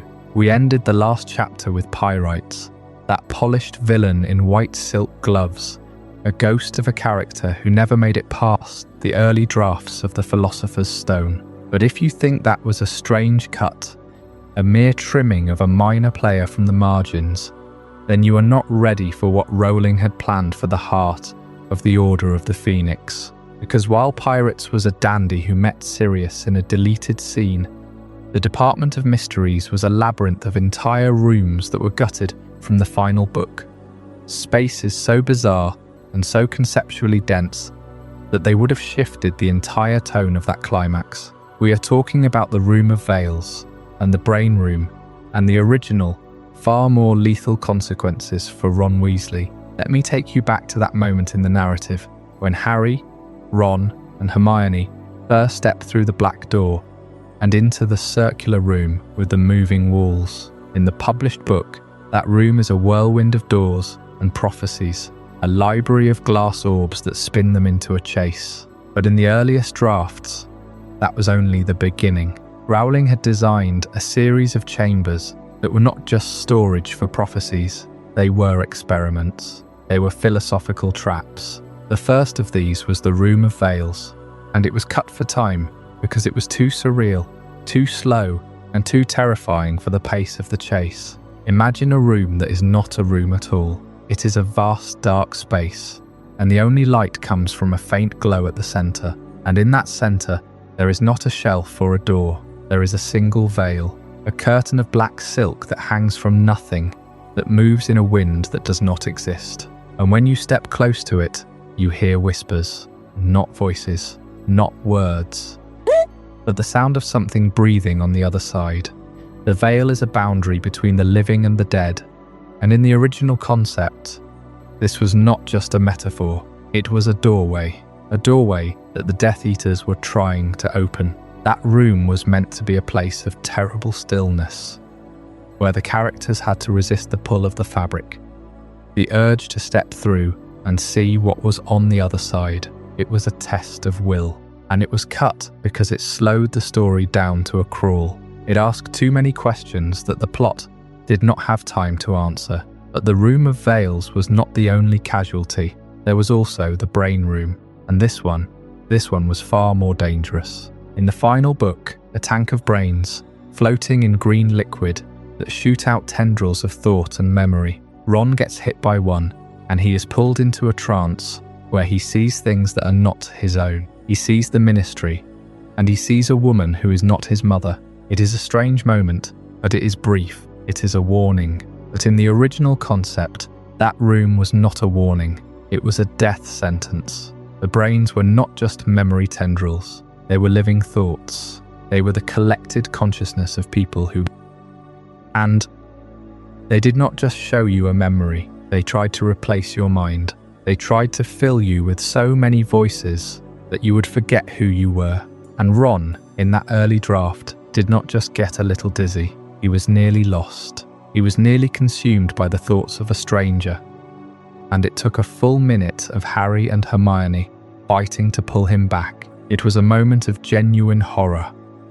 A moment where the surrealist nightmare of the department became a real threat to the character's identity. And that is the key. The transition from that surrealist nightmare to the high-stakes chase sequence was not smooth in the original drafts. It was a jagged break. You went from a room of veils and whispers to a room of brains and drowning consciousness. And then suddenly, you were in a room of planets and stars.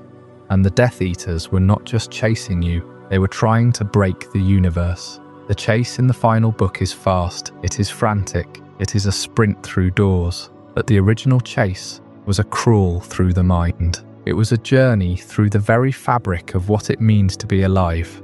And it was cut because it was too much. It was too dense for a children's book, even a children's book that was growing darker. So when you read the final version of the Department of Mysteries, and you feel that rush of adrenaline, that quick turn from room to room, know that you are missing a slower, stranger, and far more terrifying path. A path where the veil was a real door, and the brains were a real death. And that brings us to the next chapter, the one that follows this thread of identity and revelation.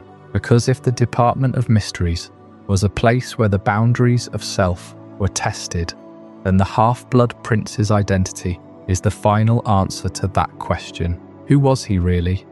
And what did his choices mean for the entire war? We've just come from the Department of Mysteries, from those rooms that were cut, the veils and the brains that nearly ended Ron far differently. But there's another mystery that underwent a far more radical transformation, one that touches the very heart of the series' 6th book, the identity of the Half-Blood Prince. It sounds simple now.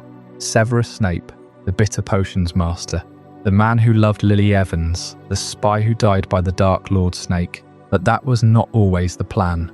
In early notes, Rowling cycled through several candidates, and one of the most startling was a younger Tom Riddle. Imagine it, the prince of the title, not a betrayed professor, but the future Voldemort himself, still in his half-blood years, still operating under a pseudonym that carried echoes of his mother's line. For a while, the narrative would have framed the prince's marginal notes in the textbook as the work of a brilliant, troubled student. Riddle, already experimenting with dark magic long before he became the monster we know. The reveal would have landed like a blow. Harry had been guided by his greatest enemy, but Rowling felt that twist would undermine the emotional weight of Harry's connections to Snape. And so the identity shifted. The restructuring process was slow. Rowling began to weave the prince's mystery around Snape's bitterness and family history, specifically his mother Eileen Prince, the woman who gave him the name. The half-blood became not an echo of Voldemort's own parentage, but a badge of Snape's resentment. A half-blood himself, trapped between the magical and the muggle worlds, Snape had claimed the title as a defiant mark of his own making. The textbook was no longer a relic of a dark prodigy, but a repository of a lonely boy's desperate attempts to excel, to belong, to hurt those who had hurt him. And there were clues that never made it into the final pages. Discarded threads in Chamber of Secrets that would have set up the prince long before Book 6. An early draft has Harry finding a charmed quill in a forgotten cabinet, one whose ink never ran dry, and later discovering that a student named S. Prince had used it to sabotage a rival's cauldron. The hidden diary of Tom Riddle was already a Horcrux, but Rowling considered planting a secondary diary, one that contained a fragment of Snape's own bitterness, a record of hexes and grudges that would later be repurposed into the standard potions text. That second diary was cut, but its ghost lingered in the margins of the Half-Blood Prince's book. So when Harry finally learns the truth, it lands not as a shock of identity, but as a shock of connection. The prince is not a name, it is a wound. And that wound leads us, as so many storylines do, to redemption. The hardest redemption to write. The one that asks us to forgive what we cannot forget. And that brings us to a chapter you might not expect. The story of a boy who learned to let go of a very different kind of bitterness. A boy who had to see his own reflection in the people he once despised. The Dudley Redemption. We ended the last chapter with the Half-Blood Prince, with the mystery of who that young man really was, and how Rowling had once considered making it a younger Tom Riddle, before she settled on the bitterness and family history of Severus Snape. That shift, that decision to reassign a role to a different character, is a pattern again and again in these abandoned storylines. And tonight, we are going to look at one of the most personal, most emotional, and most surprising cuts of all. It is a cut that involves a character we thought we knew everything about. A character who represented the very worst of Harry's childhood. And a character who, in the end, was given a chance at something he never could have earned on his own. This is the story of the Dudley Redemption. When we first meet Dudley Dursley, he is a monster of a different kind. He is not a dark wizard. He is not a creature of the night. He is a spoiled, gluttonous, cruel boy who rules his home with a combination of his father's bluster and his mother's indulgence. He is the anti-Harry in every way. He has everything Harry does not. He is loved, he is fed, he is protected from the truth of the world. And for 6 books, that is all he is. He is a punchline. He is an obstacle. He is a symbol of the ordinary world that cannot and will not understand the extraordinary. But in the final book, in the Deathly Hallows, Rowling gave him one last moment. It is a small moment, a quiet moment, But it is a moment that changes everything we think we know about him, as the Dursleys are preparing to leave Privet Drive for their own safety.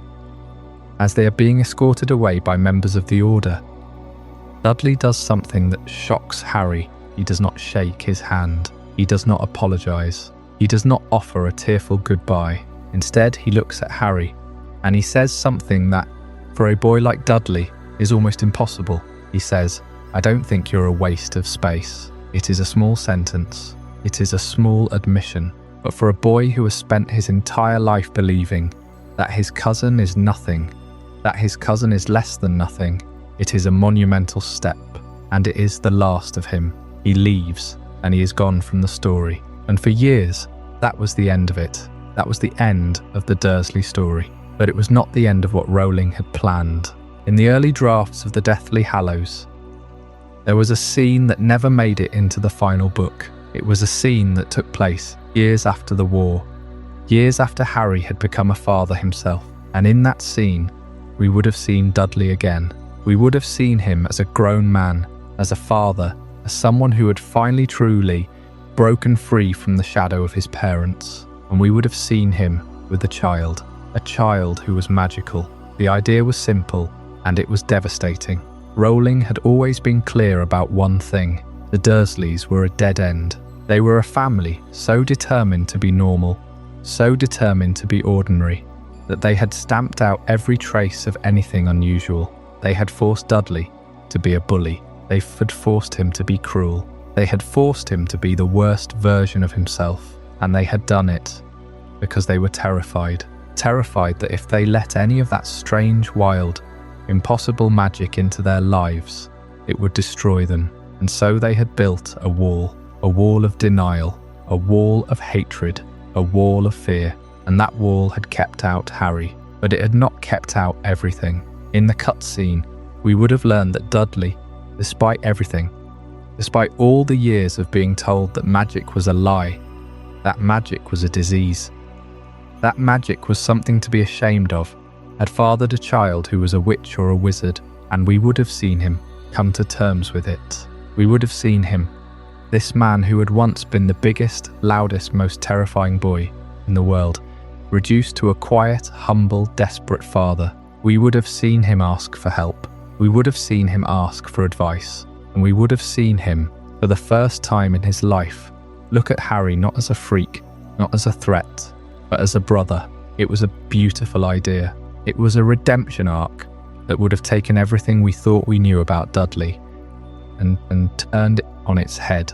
It would have shown us that the Dursley bloodline, that stubborn, unyielding, determinedly ordinary bloodline, was not as strong as they thought. It would have shown us that magic, real magic, could not be beaten out of a child. It could not be starved out. It could not be locked away. It would always find a way to survive.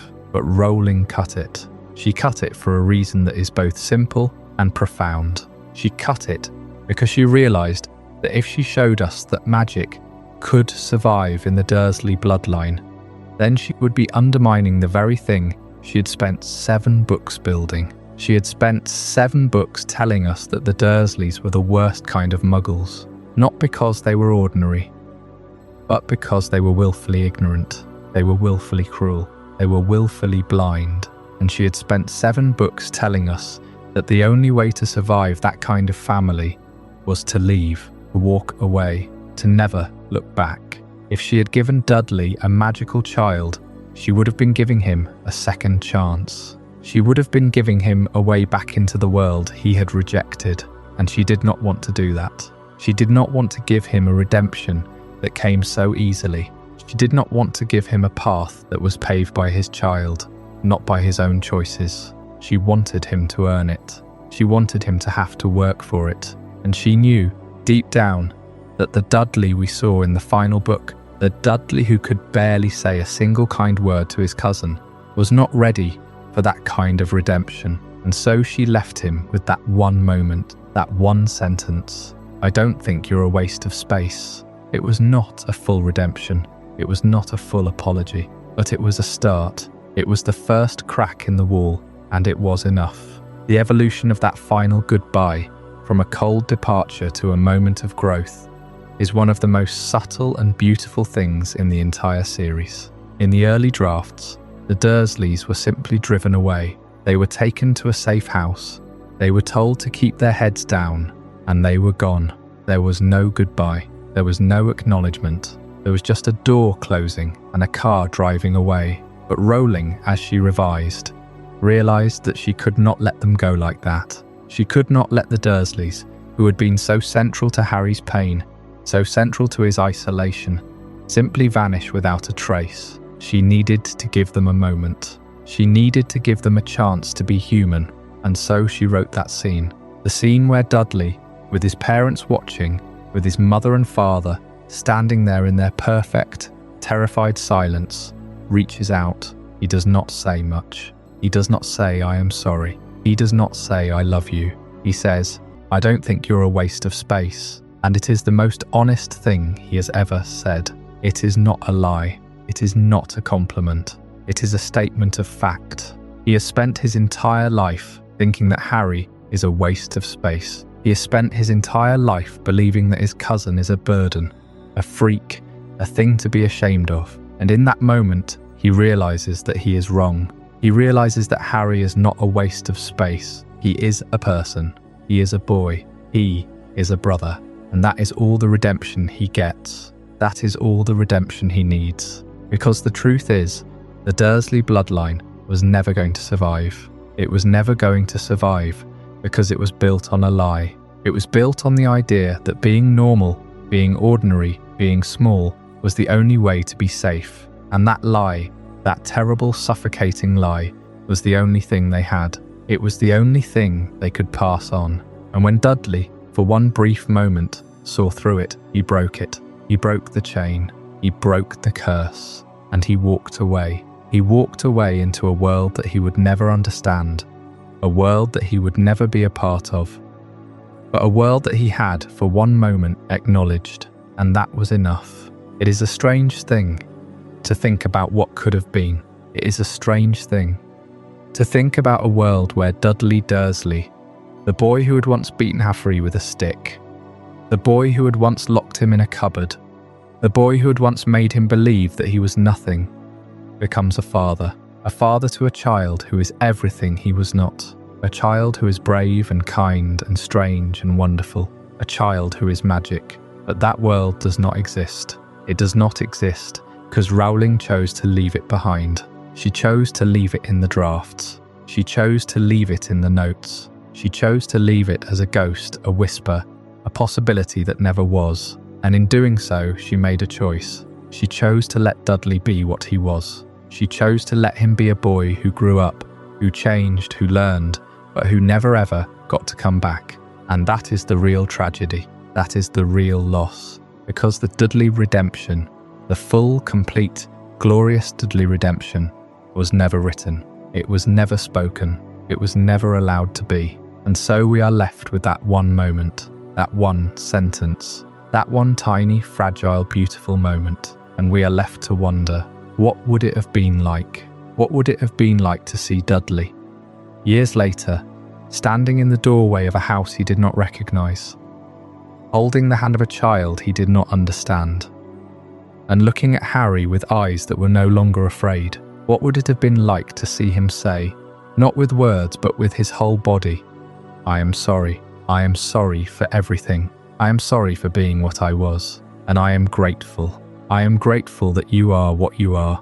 We will never know. We will never know because that scene, that beautiful, impossible, heartbreaking scene, was cut. It was cut for the same reason that so many of these stories were cut. It was cut for pacing.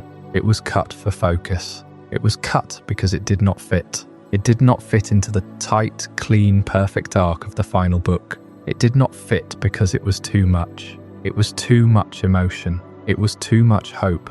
It was too much of a promise that the world could be better than it was. And so it was left behind.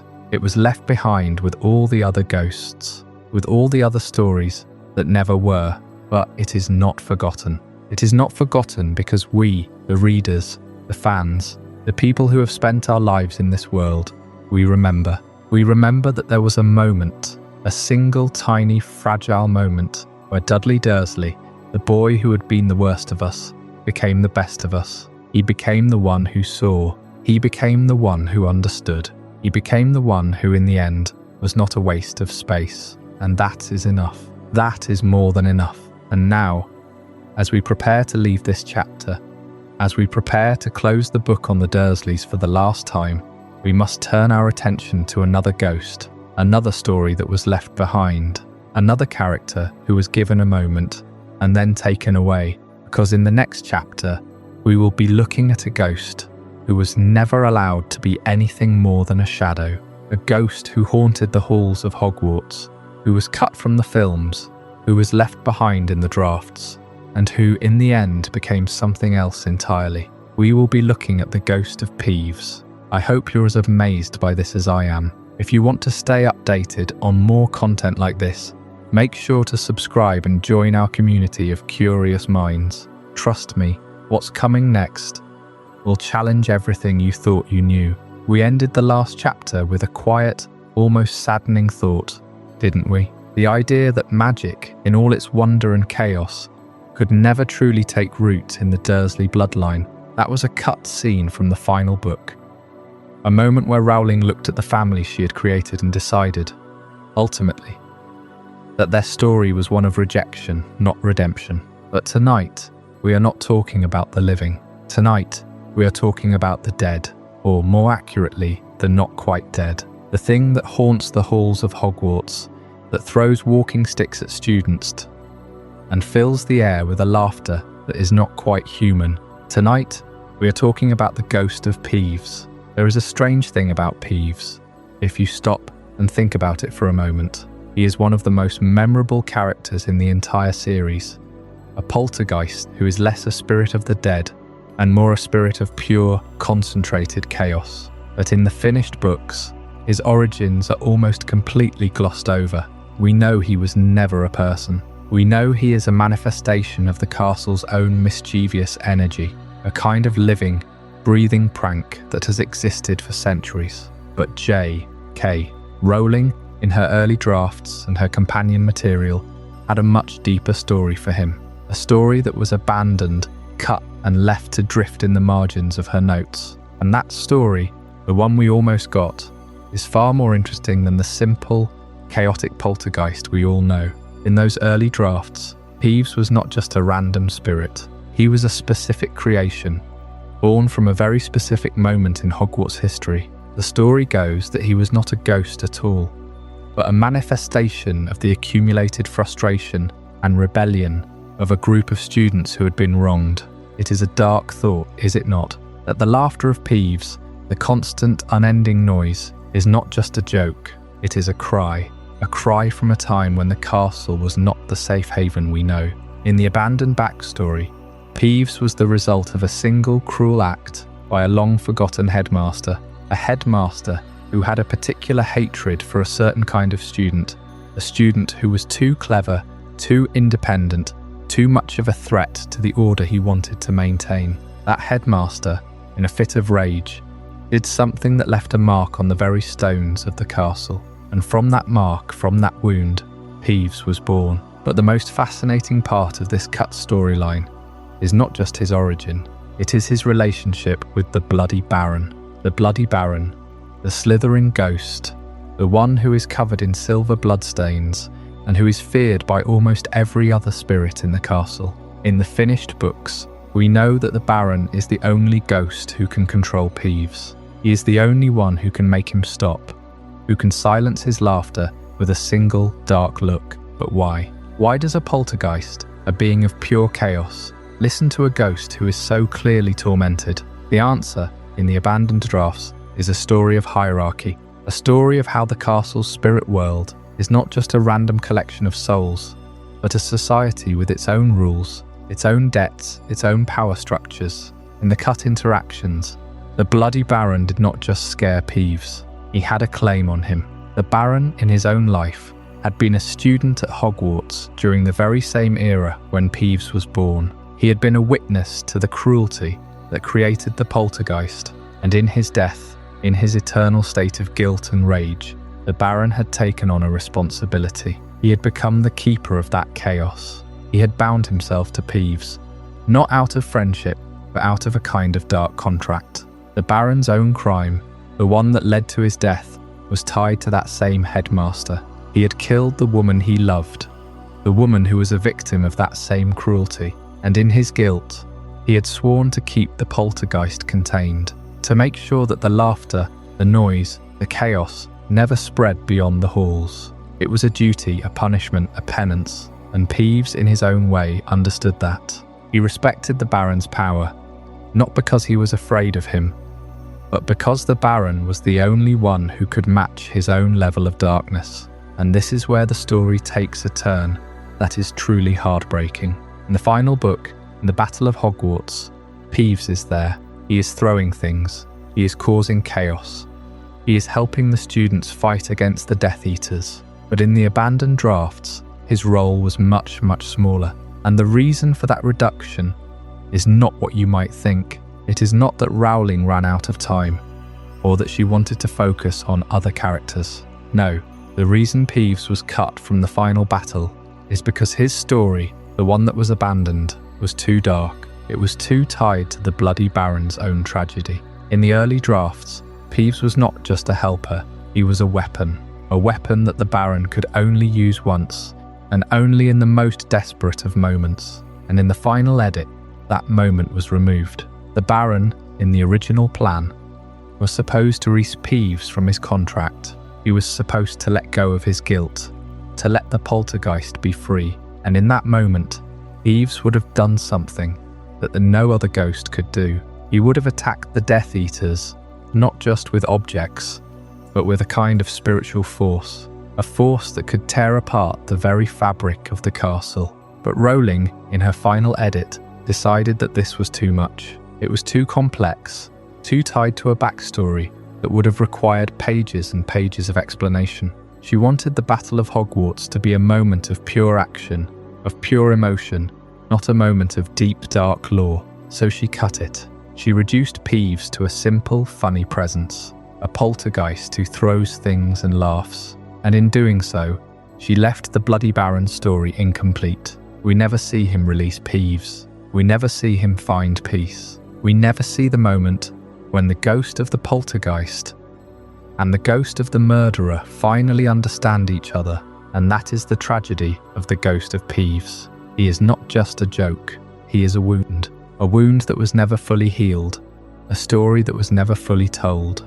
And as we move into the next chapter, we will look at another wound, another story that was cut, a story about a Horcrux that was not a Horcrux at all, but something far more personal, far more painful, the story of the Horcrux that wasn't.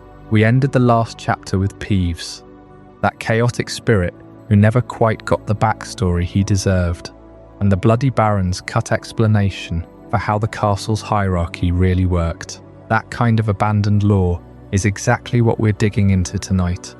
But we're shifting focus now to something far darker, far more central to the entire series. We're talking about the Horcruxes, those fragments of soul that Voldemort hid across the wizarding world, and the one that never made it into the final books. You see, when J.K. Rowling was first plotting out the destruction of Voldemort's immortality, she had a much larger number of Horcruxes in mind. The final version of the story settled on 7, that magical number that carries so much weight in folklore and in the series itself. 7 Horcruxes, plus the piece of soul inside Harry, made for 8 total fragments, but that was the end result of a long process of cutting and refining. In the early drafts, Harry was supposed to hunt down and destroy far more than 7. There were objects that Rowling considered, then discarded, and some of them are genuinely surprising when you think about what they might have meant for the story. One of those discarded items was a common household object, something you might find in any ordinary home, not a dark artifact hidden in a cave or a vault. Rowling considered making a Horcrux out of something as mundane as a kitchen implement, a simple, everyday thing that would have been so easy to overlook, so unremarkable, that it would have been a perfect hiding place for a piece of soul. but she abandoned that idea because it didn't fit the pattern she was building. The Horcruxes in the final books are all objects of significance, tied to the founders of Hogwarts or to Voldemort's own history. A household object would have been too trivial, too disconnected from the grand narrative she was weaving. Then there was the living creature. We all know Nagini. The snake became a Horcrux late in the series, but in the early drafts, there was another living thing that carried a piece of Voldemort's soul. A creature that was not a snake, not a familiar, but something else entirely. Rowling considered making a Horcrux out of a living being that was not Nagini, and that idea was eventually cut because it raised too many questions about how a living soul fragment would behave. Would it grow? Would it think? Would it have its own will? The decision to stick with the magical number 7, the number that resonates with so much of the wizarding world's mythology, came down to a matter of thematic resonance. 7 is the most powerful magical number, and Voldemort, in his obsession with power and immortality, would have been drawn to that number naturally. So what were these discarded Horcruxes? The common household object, the living creature. They were part of a larger web of possibilities that Rowling spun out in her early notes. She had to decide which objects were worth keeping, which ones would serve the story best, and which ones would simply clutter the narrative. The process of cutting them down to 7 was a process of refining the very heart of the series. It's fascinating to think about what might have been, what other journeys Harry might have taken, what other battles he might have fought, if those Horcruxes had remained in the story. But they didn't. They were abandoned, left in the margins of the early drafts, and the story we have is the one that survived that cutting. It's a reminder that even the most carefully planned series has its ghosts, its might-have-beens, its pieces that never quite found a home. And that brings us to the next chapter in this exploration, where we'll look at another subplot that was overhauled, another character whose role was reshaped. We'll be talking about the Grawp subplot and how it was changed from something much darker, much more complex, into the simpler story we know. That's coming up in the next chapter, and it's a story that might surprise you. We ended the last chapter with the strange truth about how many Horcruxes Harry was originally meant to destroy, and how some of the most familiar objects in the series were almost something else entirely. But there is another thread from that same period of drafting, one that connects directly to the Giant Wars, and to a character who, in the finished book, feels almost like a footnote. That character is Grawp, and the story of what he was supposed to be is one of the most revealing abandoned subplots in the entire series. When we first meet Grawp in Order of the Phoenix, he is presented as a kind of burden. Hagrid has brought his half-brother back from the mountains, and Grawp is everything you would expect from a giant who has been raised mostly in isolation. He is violent, he is barely comprehensible, and he seems to exist primarily as a source of comic relief and a plot device to get Harry, Ron, and Hermione into trouble during the Forbidden Forest detention. But that was never the original plan. In the early drafts, Grawp was meant to be something far more significant. The original conception of Grawp was that he would be articulate, not eloquent, not a scholar, but capable of real conversation, real thought and real loyalty. Rowling had planned for him to be a bridge between the world of wizards and the world of giants, a living proof that the species could be reasoned with. In those early notes, Grawp was not a bumbling, destructive child. He was a young giant who had been taught by Hagrid to speak properly, to understand the basic rules of wizarding society, and to serve as a diplomat. The entire subplot of the Giant Wars was supposed to run through him. The Giant Wars themselves are barely mentioned in the finished books. We hear about them in passing from Hagrid. We know that Voldemort has been courting the giants, and we know that the Order has sent Hagrid on a dangerous mission to try and win them over. But that mission is almost entirely off-screen. The aftermath, the failure, but we never see the actual politics of the giant clans. In the early drafts, that politics was going to be a major part of the story, and Grawp was going to be the key. The idea was that Grawp would be captured by the giants who had allied with Voldemort, and that his captivity would force Hagrid to take a more active role in the war. Hagrid would have to go deep into the giant territories, would have to navigate the brutal hierarchies of the clans, and would have to prove that his half-brother was worth saving. Grawp, in turn, would have been a source of intelligence. He would have overheard the giants planning their attacks. He would have understood the alliances being formed, and he would have been able to report back to the Order in a way that no human could. But then the pacing problems began. Order of the Phoenix is the longest book in the series, and it was already struggling under its own weight. Rowling had introduced the Ministry of Magic, the Department of Mysteries, the Prophecy, the Order of the Phoenix itself, and a dozen other subplots that all needed room to breathe. The Grawp storyline, as originally conceived, would have required a significant amount of page time. It would have meant multiple chapters in the giant territories.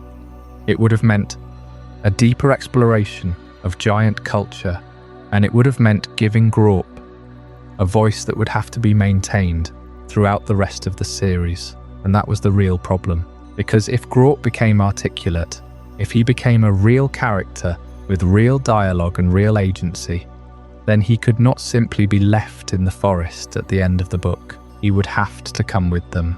He would have to be at the Battle of Hogwarts. And Rowling realised that she did not have a place for a giant who could talk, who could reason, who could be a friend.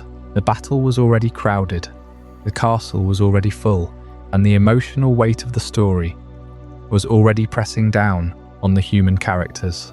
Adding a fully realised Grawp would have shifted the focus away from Harry, away from his friends, and away from the central conflict. So the decision was made to trim. Grawp became simpler. His language was reduced to a few grunts and a single repeated phrase. His role was cut down to a single scene where he protects Harry and Hermione during the battle. And even that scene feels almost like an afterthought. The giant politics that were supposed to be his entire reason for existing were pushed into the background, mentioned only in passing by Hagrid and never fully explored. But there is a ghost plot here, a story that never made the page. In the margins of the drafts, there is a whole history of the giant clans, a history that Rowling has since described in interviews as one of the most detailed pieces of world building she ever abandoned. There were names for the clans. There were leaders who had their own agendas.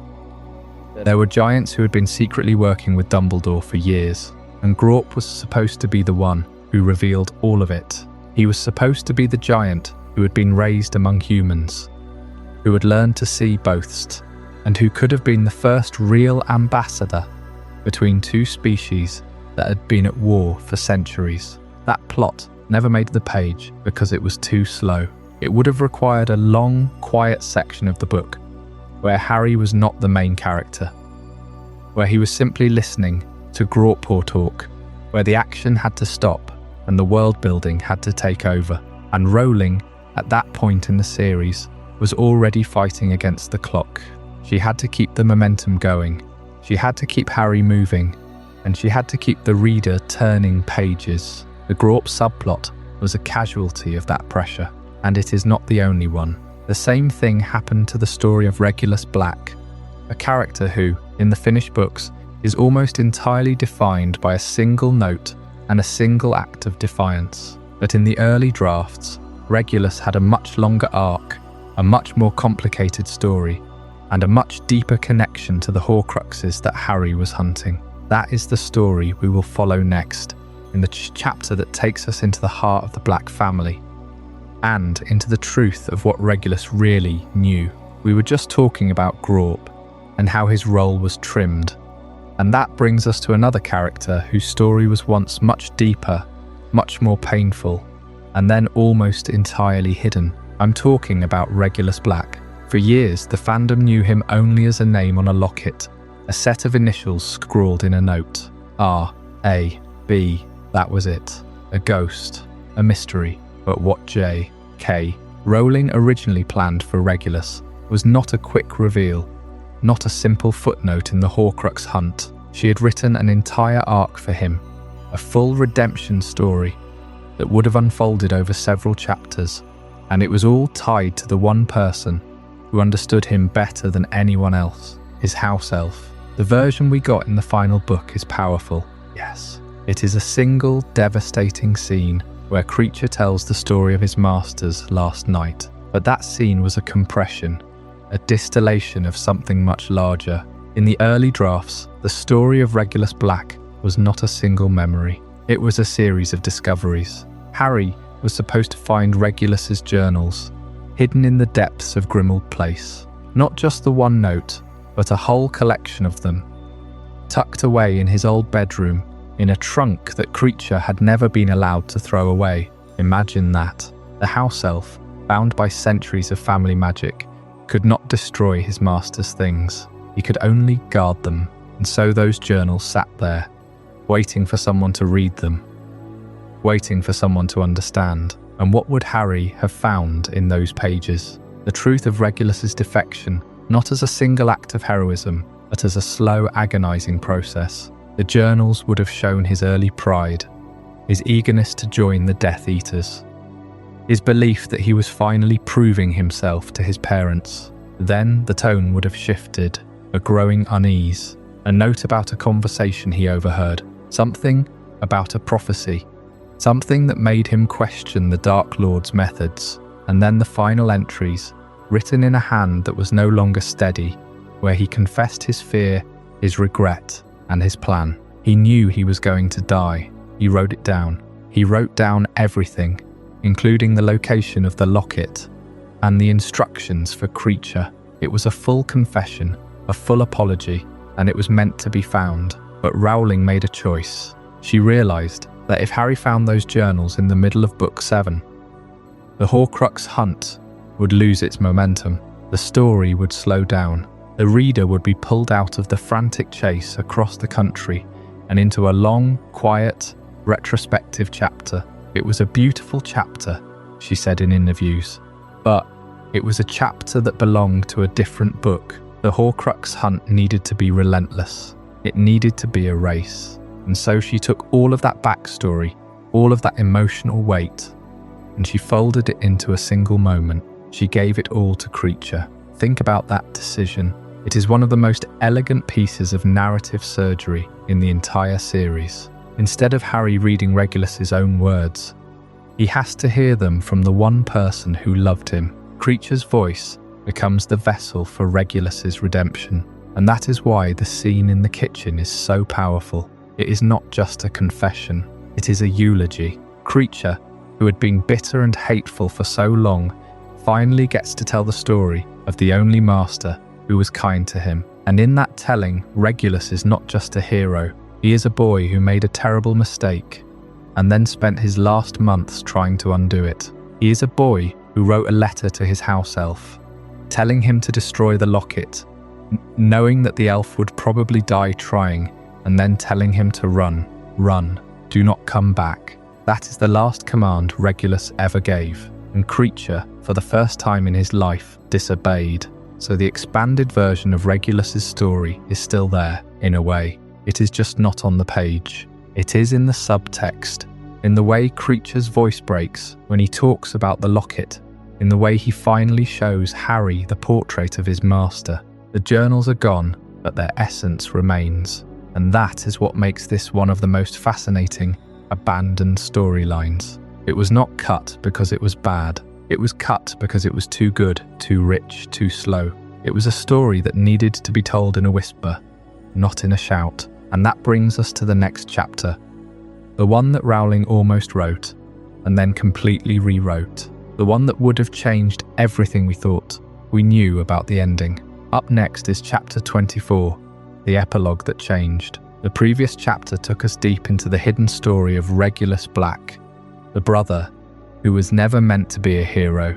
We explored the expanded version of his defection, the raw pain of his realization that Voldemort was not the savior he had been promised, and the intimate bond he forged with Kreacher in the final, desperate months of his life. We uncovered the original plans for Harry, to find more of Regulus's journals in Grimmauld Place, a trail of breadcrumbs that would have painted a far more complete picture of a young man drowned in his own beliefs before he could learn to swim. But those journals, like so much else, were left on the cutting room floor. Now we turn to the very end, the epilogue that changed. There is a strange, almost haunting thing about the final pages of a story that has consumed your entire childhood. You turn them, and the world you have lived in for 7 books, for thousands of pages, simply stops. But what if it did not stop where you remember it stopping? What if the very last word, the final breath of the series, was a different word entirely? This is the mystery of the epilogue that changed.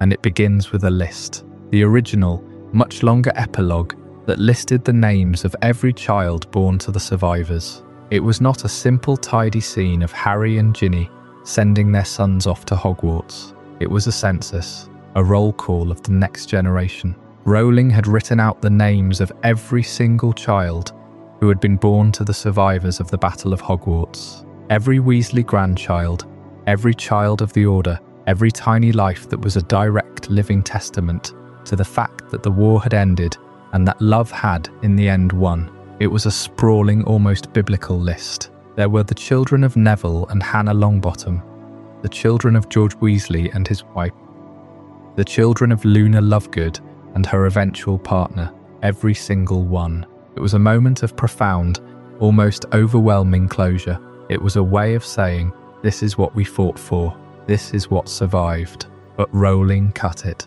She cut it for the same reason she cut so many other things: pacing, focus, the need for the story to end on a note that was not a list but a feeling. The list was too literal. It was too much of a tally. It turned the emotional weight of the ending into a simple accounting. So she stripped it back. She kept only the core. Harry, Ginny, their 3 sons, Ron, Hermione, their 2 children. And even then, she made a last-minute change that has haunted readers for years. The final word of the series was changed from scar to well. In the original draft, the very last sentence of the very last book was, "The scar had not pained Harry for 19 years. It was a perfect circular ending. The scar, the mark of his survival, the physical reminder of the night his parents died, and the night he became the boy who lived, had not hurt him. It was a statement of peace, a declaration that the trauma, the pain, the constant low-level throb of his past had finally quieted. But Rowling changed it. She changed it to all was well. And that single word, that shift from a specific physical absence of pain to a general, almost spiritual state of well, has become one of the most debated words in all of literature. Why did she do it? The scar not hurting is a fact. It is a medical observation. It is a statement of cause and effect. But all was well is a hope. It is a prayer. It is a declaration that is not entirely true, but that you choose to believe anyway. All was well is not a statement of reality. It is a statement of faith. And that is what Rowling wanted the series to end on. Not on the absence of a scar, but on the presence of a belief. She wanted the last word to be a promise, not a report. And this brings us to the discarded fates for secondary characters. The ones who did not get their names on that original list. Luna Lovegood. In the original epilogue, Luna was married. She had children. She was a mother. But in the final version, she is simply mentioned as being at the platform, a friend, a witness, but not a parent. Rowling has said in interviews that she always saw Luna as a bit of a wanderer. She did not think Luna would settle down into a traditional family life. She thought Luna would be the kind of person who would travel, who would discover new creatures, who would write books that no one would believe for another 100 years. So she took Luna off the list of parents. She made her a seer, not a mother. George Weasley. In the original list, George had a child. He had a son. He named that son after his twin. But in the final book, we never see George with a child. Him at the joke shop. Him with his wife. But the child is never mentioned. Rowling has said that she struggled with George. She did not know how to write a character who had lost half of his soul. She did not know how to give him a happy ending that did not feel like a betrayal of Fred, so she left his future ambiguous. She left it to the reader to imagine. She did not give him a name on the list. These are the ghosts of the epilogue, the children who were never born on the page, the lives that were lived only in Rowling's notes. The original, much longer epilogue that listed the names of every child born to the survivors was a beautiful, impossible thing. It was a promise that the war had truly ended. But Rowling knew that the war never truly ends. It just becomes a scar. And sometimes even that scar stops hurting. But you have to choose to believe that all is well. And that choice, that final, fragile act of faith, is what the series is really about. It is not about magic. It is not about wands. It is about looking at a world that has been broken and deciding that you will call it whole. This brings us to the next chapter. A chapter that takes us back to the beginning. A chapter that asks what was left behind in the ruins of Godric's Hollow. We ended the last chapter standing in the aftermath of the epilogue, looking at that single word change from scar to well, and what it meant for the entire series, to close us on a note of healing rather than a mark of survival. But there is another moment in the books where a scar is not just a scar, where the past is not just a memory, but something that reaches out and grabs you by the throat. And that brings us to the Godric's Hollow vision, a sequence that exists in the finished novels, but was something far more expansive, something that would have changed the way we understand Harry's parents forever. When you read the chapter where Harry and Hermione walk into Godric's Hollow on Christmas Eve, you feel the weight of the place before you even see the graveyard.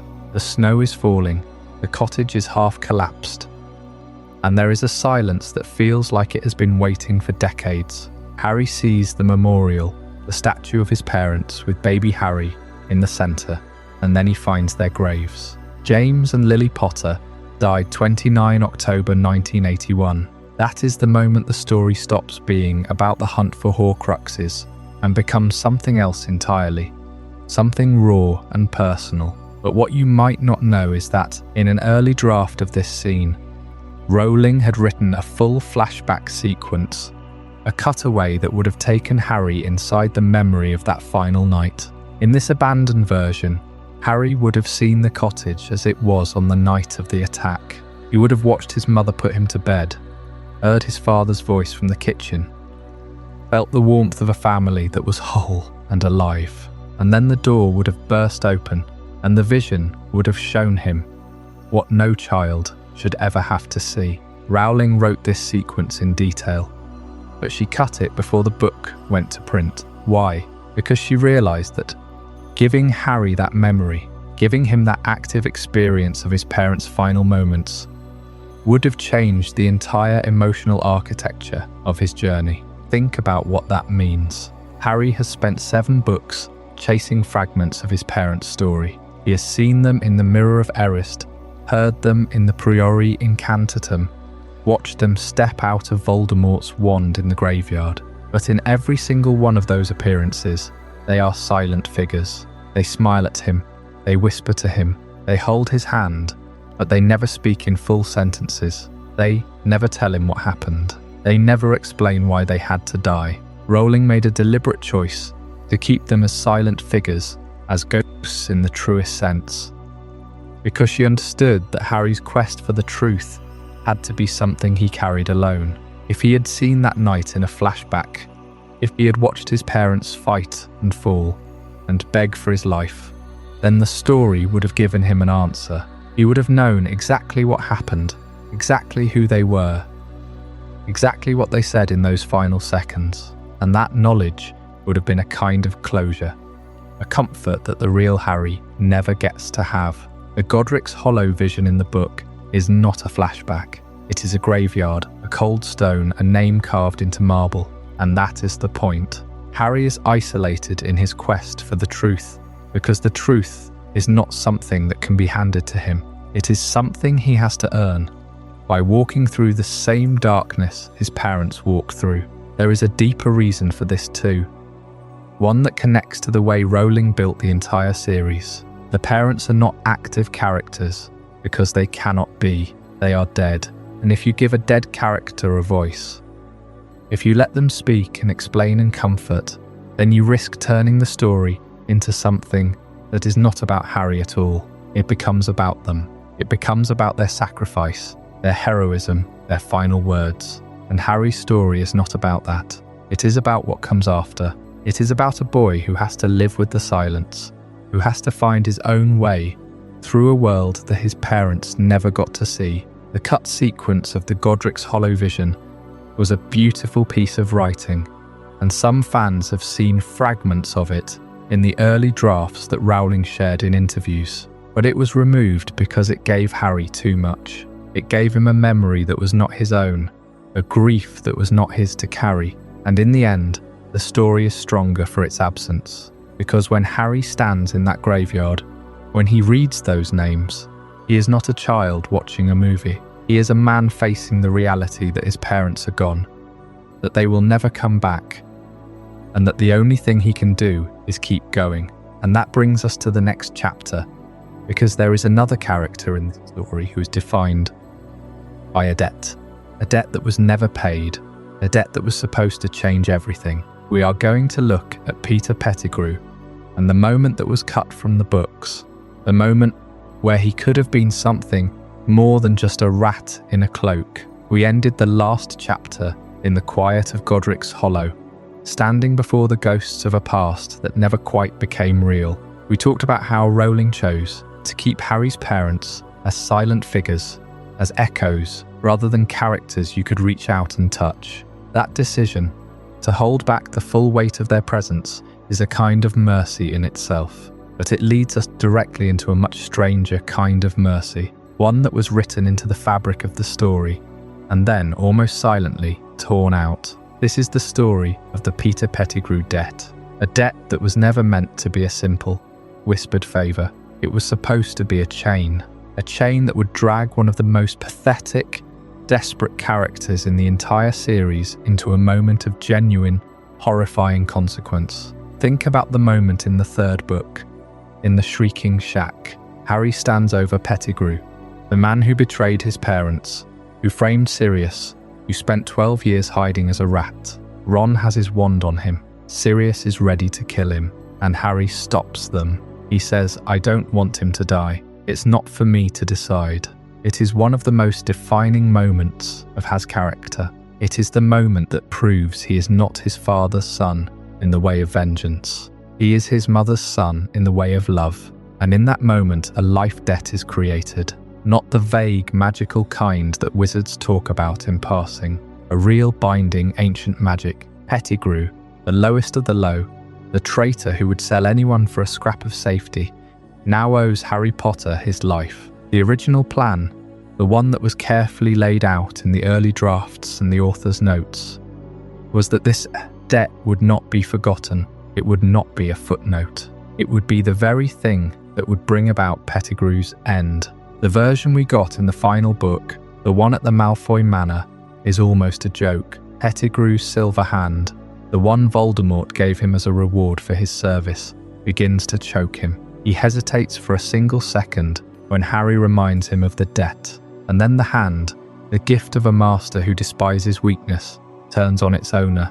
It is a moment of poetic justice, yes, but it is also a moment that feels almost rushed, as if the real story, the one that was supposed to happen, was too complicated to fit into the final pages. The discarded version is much more violent, much more deliberate. In the early drafts, Pettigrew's death was not a sudden, panicked strangulation. It was a choice that was forced upon him by the very magic of the life debt. The idea was that the debt, the one Harry had given him, would not be a passive thing. It would be a living, active force. It would hang over Pettigrew like a shadow, and in the moment of his greatest betrayal, when he was about to kill Harry with his own hands, the debt would activate. It would not just stop him, it would turn him. The silver hand in this version was not a tool of Voldemort. It was a tool of the debt. It was a physical manifestation of the magic that bound Pettigrew to Harry,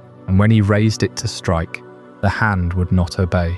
It would resist. It would pull back. And then, in a moment that was meant to be one of the most shocking in the series, the hand would turn on its owner. It would force Pettigrew to do what he had always refused to do. It would force him to be loyal. The original plan was that Pettigrew would not just be killed by the hand, he would be forced to kill himself with it. The hand would drag itself to his own throat. He would fight it, of course. He would scream. He would beg. But the debt, the one that Harry had never asked for, would not be denied. It would be the final, terrible price for a life that was never truly lived. And that is why this thread remains one of the most debated in the fandom, because it is unfinished. It is a ghost plot, a story that exists in the margins of the books, in the notes and the interviews, but never on the page. The life debt, as it stands in the final version, is a whisper, a single moment of hesitation. But the life debt that was planned, the one that was meant to be a full, terrible arc, was a story about the nature of mercy itself. It asks the question, what does it mean to save someone? Does it mean you have to carry them forever? Does it mean you are responsible for what they become? Harry's mercy toward Pettigrew was supposed to be a burden. It was supposed to be a weight that he would have to bear, even when he did not want to. It was supposed to teach him that not all debts are paid in gold. Some are paid in blood. The fact that it was cut, that the hand simply strangles him in a moment of panic, is one of the great losses of the series. It is not a loss of plot. It is a loss of theme. It is the removal of a moment where Harry would have had to confront the consequences of his own goodness. He would have had to watch the man he saved destroy himself because of the very act of saving, and that perhaps is why the life debt remains so debated, because it feels like it was supposed to be something more. It feels like a promise that was made and then quietly broken, a promise that Pettigrew would have one last chance to be something other than a coward, one last chance to be a man, and in the end, he was not given that chance. He was just given a hand and a moment, and then nothing. It is a strange thing to think about what was lost. It is a strange thing to think about a story that was almost told, but never quite finished. And as we move forward into the next chapter, we will see that this is not the only time a thread was pulled. It is not the only time a story was cut short. The evolution of the Hallows, the way the three objects of power were reshaped and redefined, is a story that holds its own mysteries. And it is a story that, like the life debt, was almost something else entirely. We ended the last chapter with Peter Pettigrew's silver hand turn against him, a discarded version of his death that was far more violent than what made it into the final book. But that hand, and the mercy Harry showed him, leads us into one of the most fascinating ghost plots in the entire series. Because the truth is, the Deathly Hallows were not always part of the plan. They were a late addition to the mythology, and the struggle to integrate them into the existing narrative left behind a trail of abandoned ideas that we can still trace today. When J.K. Rowling began writing the series, she had a clear vision for the Horcruxes, 7 objects, each tied to Voldemort's history, each a piece of his soul: the locket, the cup, the diadem, the ring, the diary, the snake, and Harry himself. That was the structure. But somewhere between the publication of Order of the Phoenix and the writing of Deathly Hallows, a second set of magical objects began to emerge: the Elder Wand, the Resurrection Stone, and the Invisibility Cloak. These were not Horcruxes. They were something else entirely.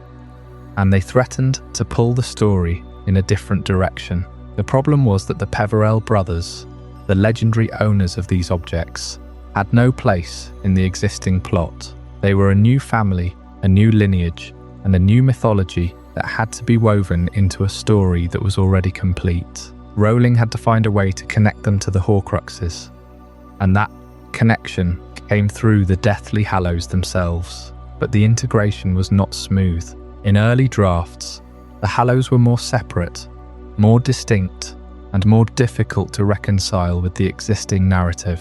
One of the most telling signs of this struggle is the retcon of the Invisibility Cloak. In the first book, Harry's cloak is a simple, powerful object. It is one of the best in the wizarding world. But it is not unique. There are other cloaks, other ways to become invisible. But by the time we reach Deathly Hallows, that cloak has been transformed.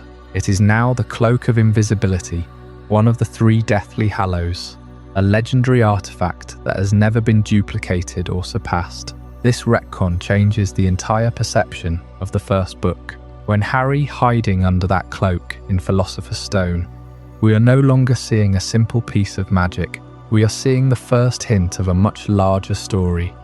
A story that Rowling had not yet fully imagined. The struggle to integrate the Peverell brothers into the Horcrux narrative is even more apparent. The Resurrection Stone, which appears in the final book as a way to summon the dead, was originally a much more complicated object. In early drafts, it was not a stone at all. It was a different kind of artifact, one that had to be reworked to fit the theme of death and resurrection.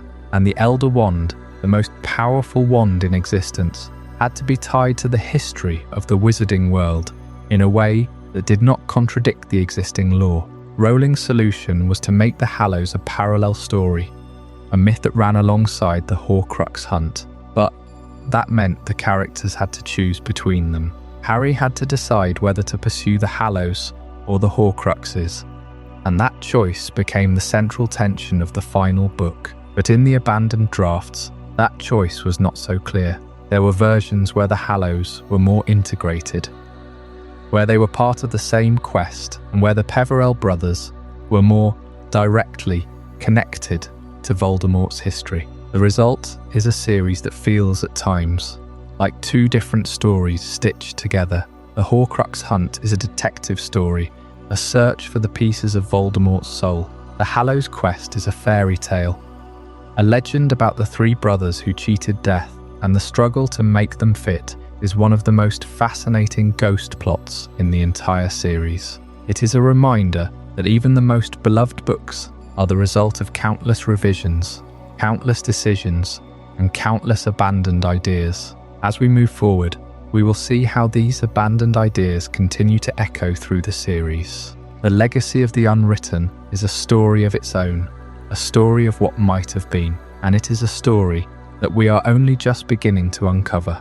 We've spent the last several chapters walking through the shadows of what almost was, the near-deaths, the cut characters, the plot lines that were stripped away before they ever saw ink. And now, as we reach the final chapter of this series, it's time to step back and ask the question that lingers over every one of those abandoned ideas. What do they leave behind? Not just in the pages of the books we love, but in the very structure of the world J.K. Rowling built. The legacy of the unwritten is not a ghost that haunts the story from the outside.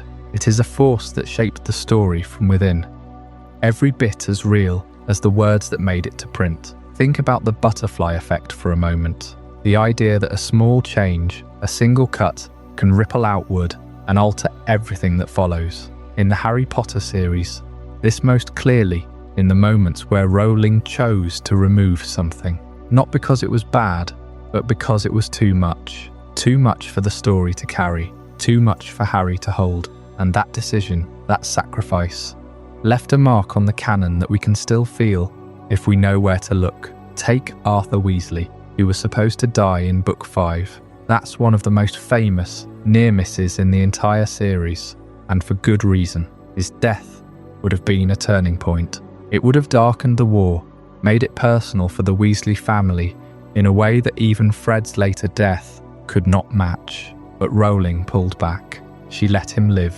and because she did, the entire shape of the Weasley family changed. Arthur became the steady, quiet anchor of the Burrow. He was the one who kept the family together when everything else fell apart. His survival meant that Molly had someone to lean on, that the twins had a father to rage against, that Ron had a parent to come home to. If he had died, the Weasleys would have become a family of grief, not a family of warmth. And the books would have lost that sense of safety that the Burrow represents. So the cut was not just about one character, it was about preserving the emotional heart of the series. Then there is Mafalda Weasley. She was a character who never made it to the page, but her ghost lingers in the form of Rita Skeeter.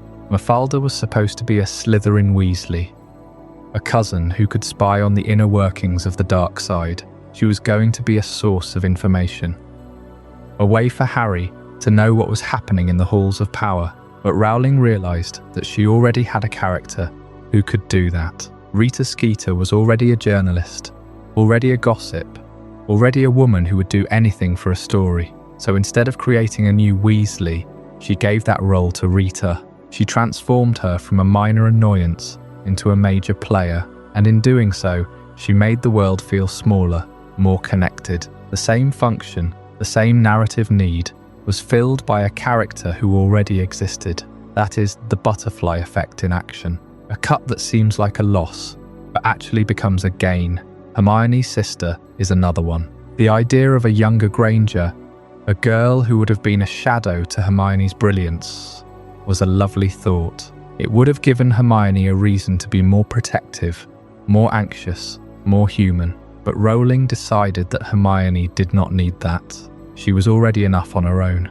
She was already the brightest witch of her age. Already the one who had to prove herself without any family competition. So the sister was cut, and Hermione became an only child. That small change made her more isolated, more driven, more focused on the books and the boys who became her family. It made her arc about choice, not about birthright. And what about Florian Fortescue? The ice cream man of Diagon Alley was supposed to be a keeper of secrets. He was supposed to know about the Elder Wand, about the Ravenclaw diadem, about the deep lore of the magical world. But Rowling took that knowledge and gave it to the Lovegoods instead. She gave it to Luna's father, a man who was already strange, already outside the mainstream. That made the lore feel more mysterious, more fringe. It made the Hallows feel like something that only the odd and the outcast would ever find. Fortescue was cut, but his knowledge survived. It just found a different home. These are not just trivia. These are the fingerprints of a writer who was willing to let go of perfection in order to make the story whole.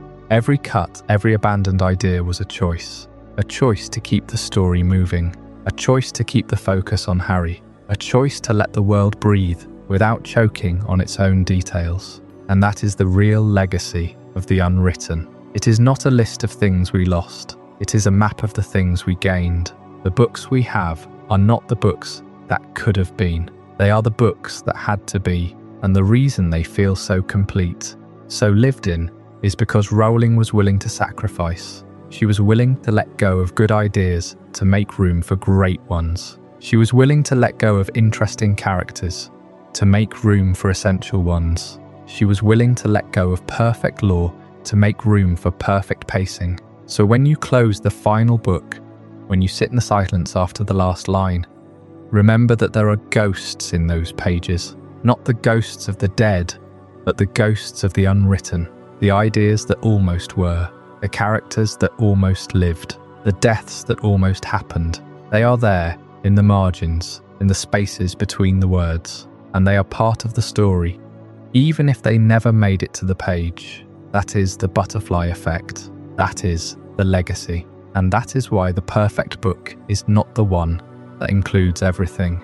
It is the one that knows what to leave out. What did you think of this journey? I'd love to hear your thoughts in the comments below. If this changed your perspective or taught you something new, consider subscribing for more mind-expanding content. And if you know someone who would find this as fascinating as you did, share it with them. These are the kind of conversations that matter.